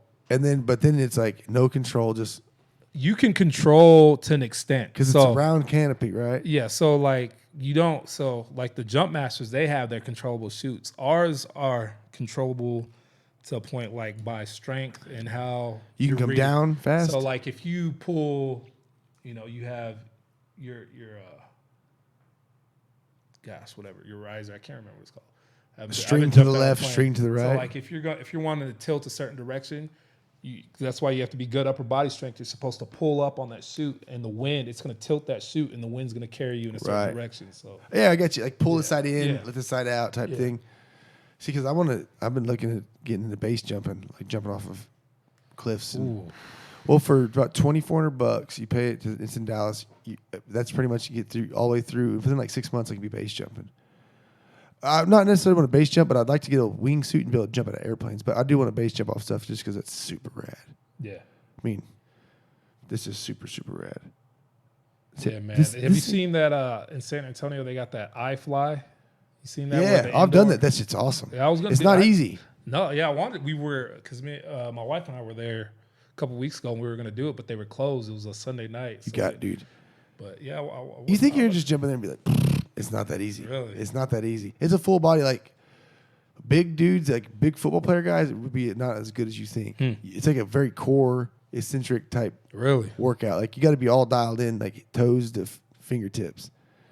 Rock climbers, I keep talking about rock climbers, would be really good at because there's tiny little people that are like cords. Man, there was one time I thought I was going to get into that rock climbing. Me and my buddies when we were in high school and we'd go to the indoor. Man, that stuff is... It's fun, dude. Come Saturday, I'll bring you. I'll take you. Nah, I'm good. I got work. Okay. It's the shit, dude. I tell Where do everybody. you go? You go locally? Well, there's one actually outside of Carlsbad. It's Okay. world class climbing, like big tall walls. And then outside of Austin, there's a ton of climbing in Texas, but Austin has a lot shorter walls. But I climbed a bunch there, and then I found this place. It's 3 hours to the canyon. I mean, you can't beat it. It's seriously good. But climbing's like the best. It's all about this. It's all about being like mentally tough when you're up there and you're starting to lose your shit. You gotta keep your shit together, be calm. It's like the most mellow adrenaline rush of all time. You got to keep your shit, chill out, and then after you clip in that top clip and you know you made it, then you can do whatever you want. I don't know. That's not for me. No, dude, you're built just like me. We're terrible for it. Guys like me and you, they're seriously like, I'm a monster compared to most climbers. When I go to Austin, there's a ton of climbers there. They're like, dude, you're fucking way too big for this shit. I'm like, whatever, dude, watch this. It's not an upper body strength thing. That's the problem. They think guys like me and you with big arms would be. It's not. It's all about you. Really, essentially, walk up tiny little holds. And I think that was my issue because I was just muscling up. Yeah, you can only do that. Nobody, even the best climbers in the world, you can't hang on to anything for that long. These are stabilizers. These just keep you balanced, and it's just a footwork like being a ballerina, keeping your body centered the right way over your feet. It's a blast, dude. It's the most fulfilling, satisfying feeling I've ever had. I couldn't do it. Like when it comes to a physical, just selfish fucking thing to do, that's one of the best of all time. So this thing should scroll all by itself. Yeah, this guy here, Don Orozco, he's going. He's never done shit. He's my partner. He's gonna go on Saturday. He'll be the first time. He said, "I want to run up that shit, bro. Watch. It'll be nothing." Everybody says that. When you see the pictures, you're like, "Oh, I can go up that." Then you get there and you realize you're holding on like tiny fingertips. Oh man. Well, You gotta have grips. I'm sure grip. Yeah, strength, it's all in the fingers. Yeah. And did you know your fingers don't have muscles? Really, it's tendons. And like you can only, like I do hangboard stuff. It's a type of training for your fingers. I'm super light on it because I'm so heavy. You can blow these fucking things out. I didn't know that. I thought there was muscles in them. It's all tendon. There's not really muscles in your fingers, so you can't really strengthen the muscle of your fingers. Yeah, it's that's what. So then, what's the point of people doing those? I think it's more of a forearm thing. I would think that's a forearm, but it's more of a forearm. So thing. your forearm would kind of control, I guess, your grip. I guess. Yeah, that's true. But you had to have certain like strong tendons. Yeah. Because I have gotten like, that's cool about rock climbing. Rock climbing is one thing that I can go nowadays as I'm older. I don't play football with you anymore. You don't play football. You train. Train is fun, but it's nice to be able to like take the Ferrari out and see what it can do. So when I train, I'm like, okay, this is great because every time I go climb, I climb some of the same stuff. Something I couldn't climb, now I get better. I see progress very fast. I'm like, this maybe it's more motivating, I guess, just to keep training. I don't know. Did you get after it in football? Did you train for football hard? Oh yeah, definitely. Yeah. I mean, because you've always been jacked. You never been out of shape. And so like, especially like when I was in El Paso, I'd pay this one guy because he actually dealt with a lot of pro day players. He would train a lot of pro day players at his facility up there in El Paso. I was paying for him, and he was getting my strength up, he was getting my speed up, all that stuff. So you played running back and safety. With the drills, I just played safety. Just safety? Yeah, just safety. You didn't play running back at all? I did when I went to the Pride and all that, but honestly, I played just about because when I was in El Paso, when I played with the Reapers, I was playing receiver. Yeah. So you played with the Reapers? Yeah. Did we play you when you? Not when I was there. Yeah. Because they were in a different league at the time. Oh, okay. But. And you played for the Pride. Yeah. I'm just kidding. I get it. Hey, it is what Y'all look like Mountain Dew. It's all good. Mountain Dew. Hey, it is what I know that or Monster. They look good. No, I get where people left. I get it. They had a good setup over there. Yeah, I mean, they ruined, but different reasons for me. But what they did is they ruined talent pool. You took one talent and you took the talent, split it in half. You took a super team and made it two good teams. Well, I guess but that was the issue in El Paso. It allowed more people to play more often. Yeah. Yeah, that was the issue in El Paso because El Paso had like a bunch of teams, but if they Seminoles, just put all the talent, Sun Devils, yep. a few 3 or 4 teams. Dude, the Seminoles are rough those first years. Those guys could ball. Oh I remember I didn't play for them then, but I remember hearing all the stories, watching all the videos. You got the rivalry between you and the Oh, Seminoles. we loved them. I remember the last year we came Seminoles in. was actually the first team I went on when I started playing semi-pro. I think you might have played this, and I was like telling the guys, dude, these guys play, and they came out, and it was like the first year they were weak, and I was like, man. No, because that was when I was when I was with you guys. That was after we were all I moved hyped. from El We Paso. hyped them all up, and then they ended up being kind of soft that year. Yeah. I remember that shit. That made me so sad. Hey, Adon, if you're still awake after this podcast, I'm gonna come over and get me some cake, bro, for that birthday. I seen that cake. So I know Murray's the fitness guy because you're okay. If I was a fireman, first of all, because you're jacked, so we're talking about you. Why the fuck are they out of shape? Some of them, because y'all got weights, y'all have time sometimes to get down. Like if I was a fireman, all I would do is be straight prison mode. When I got there, it'd be do my chores. I know you'll have duties. Do my duties and then just straight hit the gym and weights until something got burnt down. Oh man, don't. Well, I like beer and chili. that's like that's like a 5-part question. Me, I'm partially out of shape. I'm getting back into it. Yeah, but you're partially So, that shit. but, if this is partially out of shape, that's most guys would die to be you're partially out of shape. And then, so I mean, even I guess that's with the fire service culture as a whole. You have some dudes that don't like working out. So it's fitness is encouraged. Your job, it's definitely your life does depend on I'm just saying. It is encouraged, but there's some people that Now Kyle gets to take Health-wise. control of the fire department again for like the whole world. I tell you, hey, I'll tell you when I fucking have to work out. when I 3 was at times House a Fire week. Department, it was mandatory. You had workout time. That was Weightlifting mandatory. and cardio, and you got to have it. I would think full body kettlebell style workouts. They get you gassed as shit. Yeah. Put a weight vest on, Dude, when I was at House Fire Department, everybody was jacked. It dude. was crazy. Oh, if I was a fucking fireman, I'd run around just crushing rocks, bro, and just running like But 3 or 4 man, days I'll straight. tell you what. When this is the hard part about working out on shift. I've learned that working out on shift here in Midland is a hard thing to do because there's so many people. Call 911. You start working So out. the moment you take that pre-workout, tones drop. You get Yep. put. It'd be terrible going to a fire after a pre-workout. Dude, You're already hot and Or just tingly. EMS call, medical call when it's something Trying to stick somebody. somebody like stubbed their toe, not even a big deal, and you're just sitting there and they want to go to the hospital or something, and you're just, you know what I mean? It's So maybe you hold off the pre-workout until. You know what pre-workout you you should take can't predict the call. for HEB. You can get on it. Shroom Tech. It's cordyceps mushrooms, dude. You don't feel nothing. Like, no, you don't feel no different. But when you're working out, after you're done, you go, I just fucking killed that shit. That's probably gonna be the only way I'll be able to take it because I don't like mushrooms in general. So I'll have to take a pill for I them. ain't gonna lie, it tastes like Dirt. somebody said it tastes like kind of fungus. like a funky chocolate. I think it tastes like a chocolatey fart. But you just dome 4, take it like a shot of pickle juice after to kill the flavor. That's a badass part. And you wouldn't be like, you don't feel nothing. Yeah. But you perform. But I would still think I could get it done. And y'all eat real good there. Yeah, I mean, as far as all that, it's just like if you're at a busy station, like if you want to work out all the time, you want to be at a slower station, you know? Right. A slower station. That's where you're gonna get jacked. But if you're at a station like where I'm at, where you're constantly running, don't work out on shift. I mean, you don't have to say nothing, but I'm just going to say a lot of those guys, from my experience, it's been a long time since I've been around them, just like to eat and party too.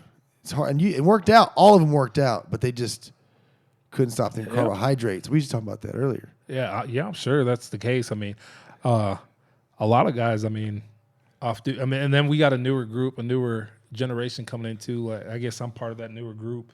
So the baby boomers are out. So we're hiring a bunch of like young, or people in general. I mean, I guess I wouldn't say fresh off the streets. I'm not fresh off the streets, but there's some people that are hiring. I wonder if I get a job as a fireman now with 3D dubs. It's been like 10 years almost though. I mean, I'm sure if it's fixed, and we're hiring big time, man. We are hurting for people. I wonder why. Living here in Midland. Yeah. But the thing is, we got a plus with our schedule. So we got some guys that live in Weatherford. We got guys that live in like the DFW. 2 and 4. I mean, yeah. Yeah. I think most of our guys live in Lubbock now. So it's cheaper there. yeah, way cheaper. And with our pay that they're making, they're actually making more. You know what I mean? So And living good over there. Yeah. I don't know why Midland's so bad. It's out of hand. And what's crazy is the people that are building the houses. My wife's a builder. The reason they're building, I think it's expensive, is because everybody's going up. The city has these stupid laws. Like there's a rule or law or whatever you call it. If you're a builder and you build a domain, any domain, so you say apartment building with 50 apartments. Each one of those will cost you $10,000 just to build it. They wanted that. I mean, they want that to be a lot. Just to build, you have to spend $10,000 just to say I'm building this thing. Yeah, man. So they're like, well, we got to make our money. And most builders, like when they build these subdivisions, they build the roads, they build the sidewalks, and then they donate that back to the city. Well, you think the city would I don't know. My thought is you think the city would regulate, because if you think about it, the prices go up when oil goes up, right? Yep. Half these dudes because my second job is in the oil field, half these dudes don't even live here. Oh, no. So it's like everything's getting jacked up for the dudes that don't even live here. Yeah. And it's The like people that are from here and living here and staying are here. getting screwed. Yeah. So That's it's like- true. I never really thought about that. They're hitting the newcomers. Yeah. And they don't give a fuck. That's true. That's true. You know, one time I was supposed to have the mayor on here. He agreed to come on here and everything. And then I was sitting here like this with an empty chair. Oh, And he he never didn't showed show up. And I always wonder what that. I mean, he didn't have much power, but I always wonder like if he give you any details as to think the why. mayor, He can't do much. He's just kind of a it depends dude. on your area because, like, I don't think the mayor here is really. So some places have city managers. They're Yeah. usually the ones calling the shots like that. But like if you look at like Houston, their mayor is running their stuff, which is weird. Yeah. So, See, like here, the city managers, all those type of people, they're the ones they look at the builders and be like, y'all need to build shit cheaper. And they're like, well, tell the oil field people to chill the fuck out, and we will. yeah. Like cement went up from, I forgot what she said. I'll give you a close guesstimate. It was like $97 a square foot, right? To like $109 a square foot overnight because of the fracks. Mm-hmm. And then it went from, the guy that was doing it is like pretty tight with my wife. And he's like, he's like, and you got the last, she was like the last one to get the cheap cement. He's like, and it's about to go to like 150 a square foot. Jeez. It's because the oil field's like, we just need that cement. It's just supply and demand. The dude's got to make money. I mean, he's pumping as much as, Those apartments down the road, I used to live in those when we first moved to Midland, the Oasis. yeah. And we got them real good deal. I think it was 2-bedroom, 2-bath, and they're like luxury apartments. We lived in apparently. those. You did? Yeah. Yeah. So I used to. $200 a month or something. Yeah. So at the time when we were staying there, we were paying, I think like 13. Whoa! Yeah. When then the oil started booming, the lease time to renew the lease, they bumped it to 22. I was like, nah, we're out. Whoa! Yeah, can't do it. That's just because fuck you. That's why. Yeah. They're like 1,300. Yeah, let's go up a little bit. We could go. Let's go 50. Let's go 17. Like my mortgage in Hobbs, I mean, it's Hobbs. Hobbs is probably about the same here now too because it's oil field's still there. Yeah. My mortgage was what, 13. Oh, you live in Hobbs right now? Well, no, we own a that's house fine. there. I still own a house there, but like mortgage was 1,300. That's and a then- mortgage. Yeah, and then I'm looking to rent a house that's smaller than mine out here for like 4,000. I'm like, you're crazy.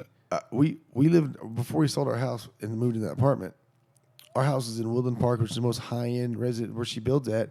We paid $2,200 or $300 a month for that house. It was a gigantic fucking house. In the apartment, when we left, they wanted to go to $28 a month.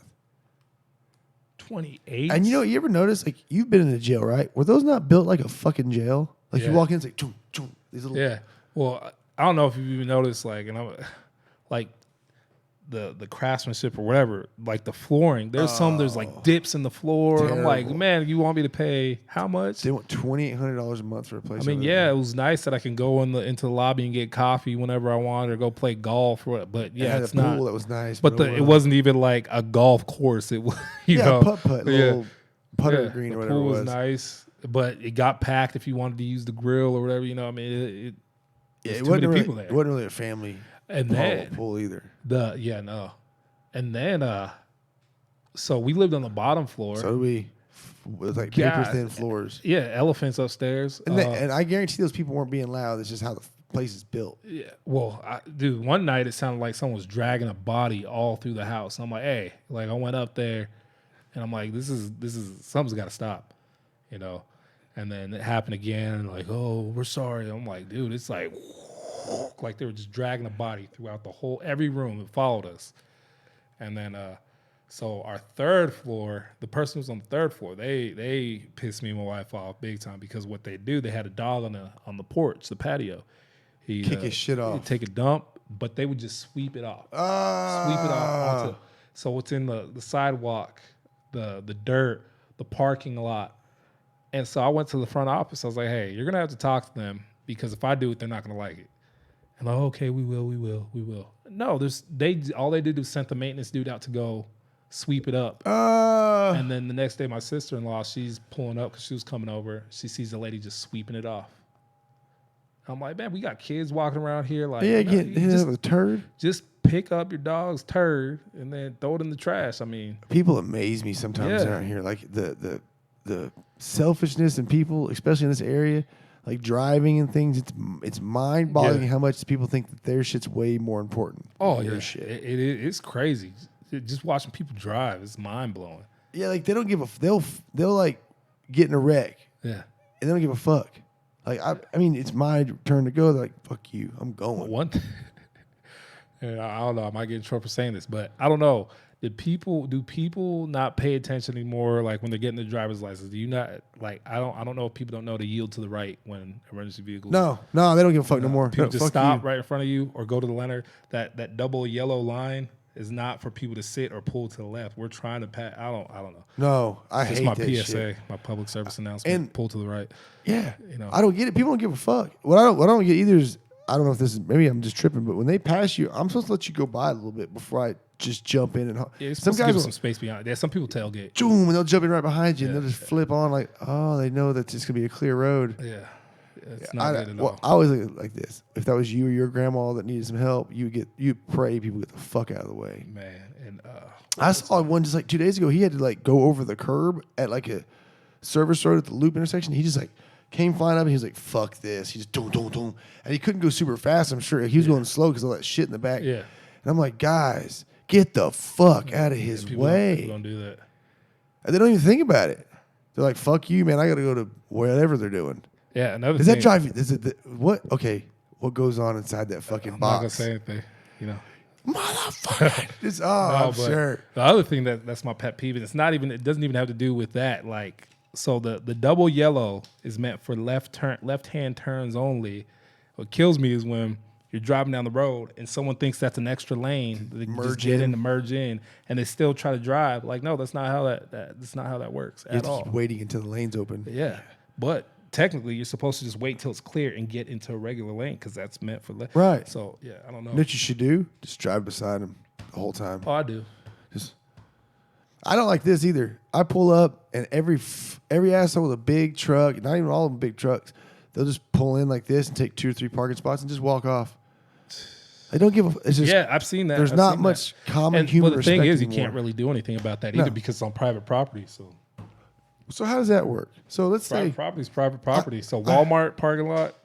so if I have a drift car, my little Mustang, and I decide to just start practicing drifting at the Walmart parking lot, and no one from Walmart calls, So Texas laws are a bit different, but so no one from Walmart calls. and a cop drives by and he's like, "Fuck this guy," what can he do to me? My thing, I don't know how that would work here, but I know private property. Now, if he witnesses you, that could be careless or Driving, reckless. even though it's private property, he's like, "This is still dangerous Yeah, act." yeah, that could be So, but so say like parking violations or anything like that. You know, minus parking in the fire lane and all that. Because you're not making. Oh, okay. Yeah. You're not putting him at danger. Yeah. So You're just an asshole. yeah. So they should have asshole tickets. So some people think it's funny because like when I was a cop, like some people thought that if you pull on, like say you committed an infraction while you're driving and you pulled on the private property, you were safe. No, I witnessed you do it on the streets. But if you did something in private property, then really I can't do anything. I always wondered about that because, like, I could tell you, "Hey, I just broke the law over there," but can you do anything about it? Like, let's just say, I pull up on a cop after I just got done ripping donuts in a parking lot. Like, "Hey, dude, I was just doing a shitload of donuts over there." Can't do anything. You didn't witness it. Okay, let's say I just snorted a bunch of cocaine over there. They can't make over. Okay, but I just murdered somebody. They get you. I mean, it depends. They're gonna like- investigate, obviously. Yeah, you know. They're gonna I hit can't just you be up like, for oh, you did? Let's go. Like, I have to know a little bit more of what's going on, you know? That's So- crazy as fuck. But what's with the conspiracy charges? And how does that work? The conspiracy charge? Like, if you what, get a conspiracy charge, let's say like Big Meech got hit for being a criminal mastermind. What is it? How do they? He probably so usually what He- happens he- with those is those dudes. They probably so conspiracy. So say He got caught with nothing. So say he wanted to. It's usually it's not they get caught with something. They do something that was going to lead to something. So say, this dude's a hitman. I'm gonna pay this dude to do something. So you've been calling this dude on the phone, and there's records of you saying. So you're conspiring to do, you're conspiring to murder somebody or whatever. So and maybe you probably conspired with the undercover. His is a drug. Is it drug enterprise or something like that? There's a ton of charges, but let's He just probably say, had plans to map out this whole business, this whole organization. even though they didn't catch him with an ounce of anything, he walked like, let's say I'm a big time kingpin selling all kinds of dope all over the world, and then you catch a few guys that say, I got records of me getting money from this guy on a little book or whatever, but you pull me over and you can't find a lick of nothing on me. I will go to prison for 25 years because that guy says he's my accountant. And they're gonna. I mean, I'm just obviously it's gonna understanding. be evidence based, Right. But, I think anything like that, it has to be evidence based. There has to be enough evidence to be like, okay, this is what, Pretty much like they're saying, dude, we got numbers from this guy and this guy and Yeah. these people, this guy. and everything's matching up. Yeah.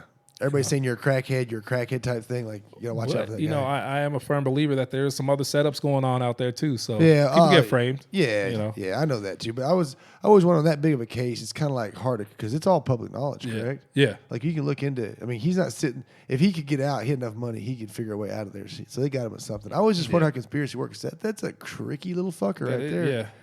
Yeah. Pretty much all laws are wordplay. If you actually like sit down and read a law book, and you're finding out, okay, well he did this. Well, maybe I could charge him for that. You know what I mean? Like, Right. It's all wordplay. I live by the rule of if it's a police officer, he can do whatever he wants. In this town, especially, if he wants to take you to jail, you'll go to jail. You will have to deal with at least that. And there's nothing much you can do about it. Yeah, people could always find something on you, and that's the thing though. That's why you have to let the court system. I'm not going to say the court system always works the way it should, but Yeah. sometimes stuff like that gets thrown out with just a little bit of wordplay. Like you say, oh, I don't want to go with you. Oh, you're resisting? No, you're not resisting. It's Right. just- I'm not. That's usually, you just say certain things. I am not resisting, but I don't want to go with you. So I mean, it's all how you word things. But in the end, let's say, oh, you can't detain me, or I say all the right words. They take me to jail. In the end, I'll deal with the jail, but in court, I'll get it out of the Well, problem. here's the thing: some people don't know the difference between detainment or whatever. So like, people will be like, you see like these social justice words on Facebook. let me Am see I your- being detained? Right. Am I being? But you are, because you're on a traffic stop. There, his reason is to pull Right. you. He pulled you over for that reason. So yes, you are being detained. So people try to like get that twisted. They don't understand what they're talking. They think they know these laws. Right. That, whatever. So if a cop is like, yes, I'm detaining you because I need information to figure out a crime that might have happened. Yeah. There has to be a reason. So You're like, not in trouble, but I need to stop your time and need it for a minute. Well, that's different too. Like, say you're walking down the street and you look like, hey, something looked fishy or whatever, and I'm like, hey, can I talk to you for a second? You could tell me no all day. I have to leave. You don't have to identify yourself at all. That's the difference. Like, if there's a reason, say that cop got called for a suspicious man in the area, then you are technically being detained. Well, let's at say that this. Okay, what if a creeper comes walking around? I'm a police officer, and he just looks creepy. It's pretty obvious. This guy's up to no good. I go, hey, let me talk to you for a second. No. Well, I just got a call that says we're looking for a guy who looks just like you. Let me talk to you for a second. Can I That's do the that? play with words. And I never got a call. Yeah, Is there any way to find out? Eventually, guess I like could. after time, like In- I said, if in the court court. process works itself out, but Let's say he was a creeper and I found a bad guy. Would they just kind of like, fuck that, it's all good? Like, we don't care. We don't care about that fib. You did your job. yeah, I mean, yeah. Legally, you're Yeah. not supposed to, but yeah, Yeah. I get it. Well, that's what I was wondering. And 'cause that's the thing. Some people don't know the laws, or some people think they know them. So that's how they end up. Boys, you get in trouble, vice versa. You know what I mean? I've gotten pulled over as a way younger dude, way before I had my family, for taillight being out, and then drove off. And I'm like, Taillight's not out. not out.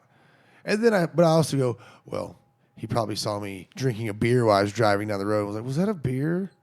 Let me pull this guy over. And I hit it good enough. And serious, back in the day, I was an animal. I've always wondered that. Like, why did he pull me the fuck over? Well, I was probably up to no good usually anyway. But that was his reason. Until it's out of my. There's there's a lot of reasons, but yeah, I think some people just don't understand. Like, I always laugh so hard when I see those videos of social justice warriors. Like, am I being detained? Like, dude, just yes, you are. Yeah. Like, sometimes I wish I was there that I could tell him. Like, dude, you are. Like. I wish if a cop asked me anything, hey, can I have your license? Absolutely. Or those sovereign citizens are like, I'm not a member of this. So I get all the perks according to USC 18, whatever. That shit don't even matter. Like, does what it? law book are you talking about? Like, Well, yeah, you get all the perks of United States citizens, but I don't have to abide by their laws. I think the of only it. sovereign, citizens are like the Native Americans on reservations. That's where you can't mess with it. Yeah, that's the only. Like, if you're on that, then you're on that property. Yeah, they can tell a cop to fuck off, and he has to fuck off. They have their own laws there, but Right. those people that get pulled over, I'm a member, I'm my own entity or whatever. I have a friend that's actually my client buddy. They're going Saturday. He's a native. He has his family wherever the reservation's at. He can go. Like, I can't go, but he can invite me or whatever and ask for permission. But he's like, yeah, it's a totally different world there. That's crazy. You have to ask. Because he can't. I guess all reservations are different. Because my mom used to work on an Indian reservation when we were in California. She used to work at the casino. Yeah, and so, I mean, that was different. So I think if he said he wants to bring me out there, that he's like hit him up. Hey, I'm gonna bring my buddy. I don't think it's like a big deal, but like I don't know that they're bringing a Wedo out there. The white boys come in. Some of the enemies come in, which actually we all know that Native Americans weren't the first ones here, and it's probably like people from I think Siberia is what they said. It was actually the first. Well, like no one's from here; we're all from East Africa. But like the argument, like that's why they got their land. I think they weren't even the actual first ones here. It's people from I think Siberia. I might be wrong. If Reed is listening, he'll correct me. I swear to God, my buddy Reed. He's the one that built all this shit. He'll correct me real quick. But I think it was Siberia was the first actual people. Like the Native Americans somehow moseyed their way down too, like everybody else. Well, shit, man. You got to drive to Hobbs right now? No, I'm not. I'm gonna go to but I do got shift tomorrow. So, but it's been an hour and 40 minutes. Oh yeah, that's some good time. I appreciate. I want to do another one with you. Yeah, I want to talk about fitness, me and Jack, because you always like you said you're out of shape, but whatever. I'm like down. People will be pissed that you're saying you're. There's a lot of guys. I'm about to get back into shape. I'm about to. Yeah. So do you want to be big or you just want to be fit? I want to be fit. I went from being. I want to be cut up again. Right. Now I got kind of like I'm starting to build a dad bod. So, I'm not sure. I have. So you don't have a dad bod crazy. yet. It's crazy because 6 months ago I had abs. Now I got a little fupa. Ain't too big a deal. But no, I think the older you get, because I used to always be about being big, and I used to be big, but now I'm like more about being lean and fit and functional. I think functional is what I don't do the way I have a new split now. Like I haven't done bodybuilding style workout in a long time. I do full body stuff. And now I break it down to where I have kettlebells. Everything I do standing up, because my cardio comes from that same weightlifting, most of it. My abs, I never had abs like this until I just quit doing abs and just do full body shit. Yeah, I tried CrossFit for a little bit. It's shit. And did it for a year. It's a no fucking bullshit. It's humble pie every day. Exactly. You ain't never gonna get good. That's probably why I haven't been back, because those dudes go back. Those dudes make me. You'll never. Silly. I did it for a year with Ty Orr at Tall City, and that shit changed the way I looked at a lot of things. I made fun of it. And it's too expensive, man. Super. It's too expensive. My little shop across here, I can do everything I want. I can do all the CrossFit. I do CrossFit-ish workouts with my own mix of stuff. I do like a thing. I think it's great. Like Monday, full body workout, but I'm only going to do push. So push, we're going to do some chest style workouts, some shoulder style, kettlebell press type workouts. We're going to do some squats, pull. Yeah. I'll break out the next day. Will be deadlifts. I'll make the whole body snatches. Yeah. And do it. And I like the environment because I like that someone is pushing you. That's the whole part of CrossFit that I like. Or when you're at the gym, like someone is pushing you to do it. Because otherwise, I'd be the. I tell everybody, 45 minutes is all you need. Fucking 4-hour workouts are stupid. Intensity over time spent working out, over reps. Intensity over reps. I can give you 7 good ass reps, and you can do 15 or 20, and my 7 is going to cover everything I need covered. Yeah. Like when workout intensity is the way to go. Oh yeah. I like CrossFit to a point, but there's things I don't like about it either. Exactly. That's why I like. I think they like a lot of chest exercise movements, so I think you need to find a way to bring that. I always do my own little mix. I took CrossFit with some other things I've done and made my own mix. You know what my favorite workout was, where I saw the most the most gains. I don't know if you've ever been on bodybuilding.com and done the Arnold blueprint to mass. Nuh-uh. Dude, that thing is amazing. I don't want to get big ever again because I'm susceptible as fuck to getting big. Like if I go back in the day, I remember those guys would give me like supplements from they're good shit. The pro hormones, the antibiotic, what are they? Oh, I guess all pro hormones. But I was like, try to get size. I'm like, nah, dog. I take that shit within 2 or 3. I get big. Oh fast. yeah, me too. Like if I can go in the gym consistently for 2 weeks, I would be blown up again. Black man. Yeah, whatever. Chad Thompson, if he's listening, there's a Aaron Leonard, those guys like you could do 14 push-ups, come back in here and you're like, what the fuck happened? Yeah, nah, it's all hard work, dog. Yeah, good. Hey, no, it's good genetics is a big part of a lot of people's definitely. shit. But yeah, no, hard work for even the good genetics takes a lot of hard work. And you're like me, you probably like to hold yourself to a little bit higher standard than you probably should, as a dad and a fireman, a guy that has, because it's not easy. You're 30, about to be 30. Yeah. I mean, it's about to get tougher, dude. At 30, testosterone starts going, poo. And if you're like me, that's probably part of the reason why I haven't been consistent in the gym, because I am like just drained. Well, I've already had 3 knee surgeries, 2 on this knee, 1 on. So I mean, do you ever have that checked? What, my knees? Testosterone levels as a 29-year-old guy. Yeah, I could check. And it's all good still? You're still No, in your I'm levels actually. low? I mean, levels are low. I think, and I think that comes with the job, with that, the output that you're putting out. Check this out. My doctor is, he goes, he stays he's in all kinds of, he's on the tip and the pinnacle, the peak, what my friend said, the peak pinnacle of, he's Mexican. He's like, I'm at the peak pinnacle. I'm like, it means the same thing, bro. of the newest technology coming out. And I told him one day, I said, I think, because you're my age, I said, I have a theory, because I notice a lot of guys our age, you like to work out. Guys that don't give a fuck about working out. They don't ever touch weights. They just wanted to feel better. Yeah. I learned throughout work, you're on TRT, you're on T. What? We ate GMOs. We're the GMO generation. No, there was no GMOs before us, really. That's what we grew up on. We grew up on eating steroids our whole fucking life. Why do girls that are our age and now got titties at 8 years old? Yeah. Think how big we are as people. Oh, yeah. We've been eating steroids our whole life. He was like, I never thought of that. He's like, I'm going to bring that shit up. Because at 30, people are tanking.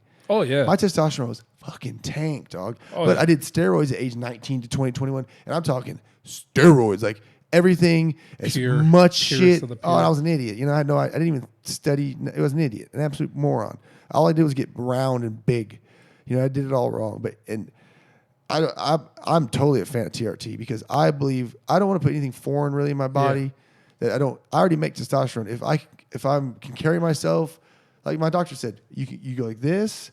You can either go like this and then die, or you can go like this and then die. Stay at a nice level. Yeah, your body's prepared for. That's why you produce it. It's your man juice. Exactly. If you're not making it, I have no reason. I tell myself, like, today I was supposed to give myself a shot in the butt.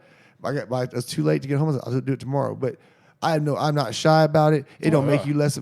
Like my doctor said, when I went and got checked, dude, I'll show you. I was 7% body fat. I was jacked as fuck. Sex drive out of the world. But my doctor goes, hey, bro, when was the last time you woke up with a heart on? I went, oh, shit. It's been a while. He said, it's a good sign. Yeah. Good little test, good lip dipstick. Now you wake up, it's like being 18-year-olds. You got hiding your waistband and shit again.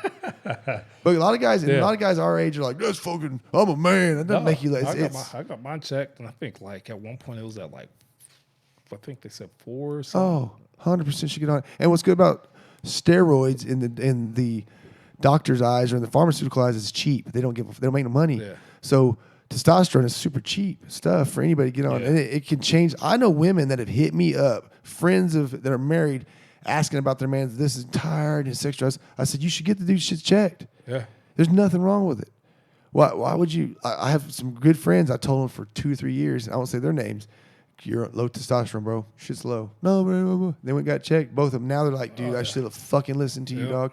You're not going to get like juice monkeyed out. No. You won't ever look any different. No. You'll look like you did when you're in good shape. That's it. No, I'm for all that stuff. It helps motivation. Well, I guess they can't tell you shit. There's no test for that. No, if a doctor's prescribing it, you know what I mean? I bet a lot of those cats would be like, most of these motherfuckers need more than just testosterone shit.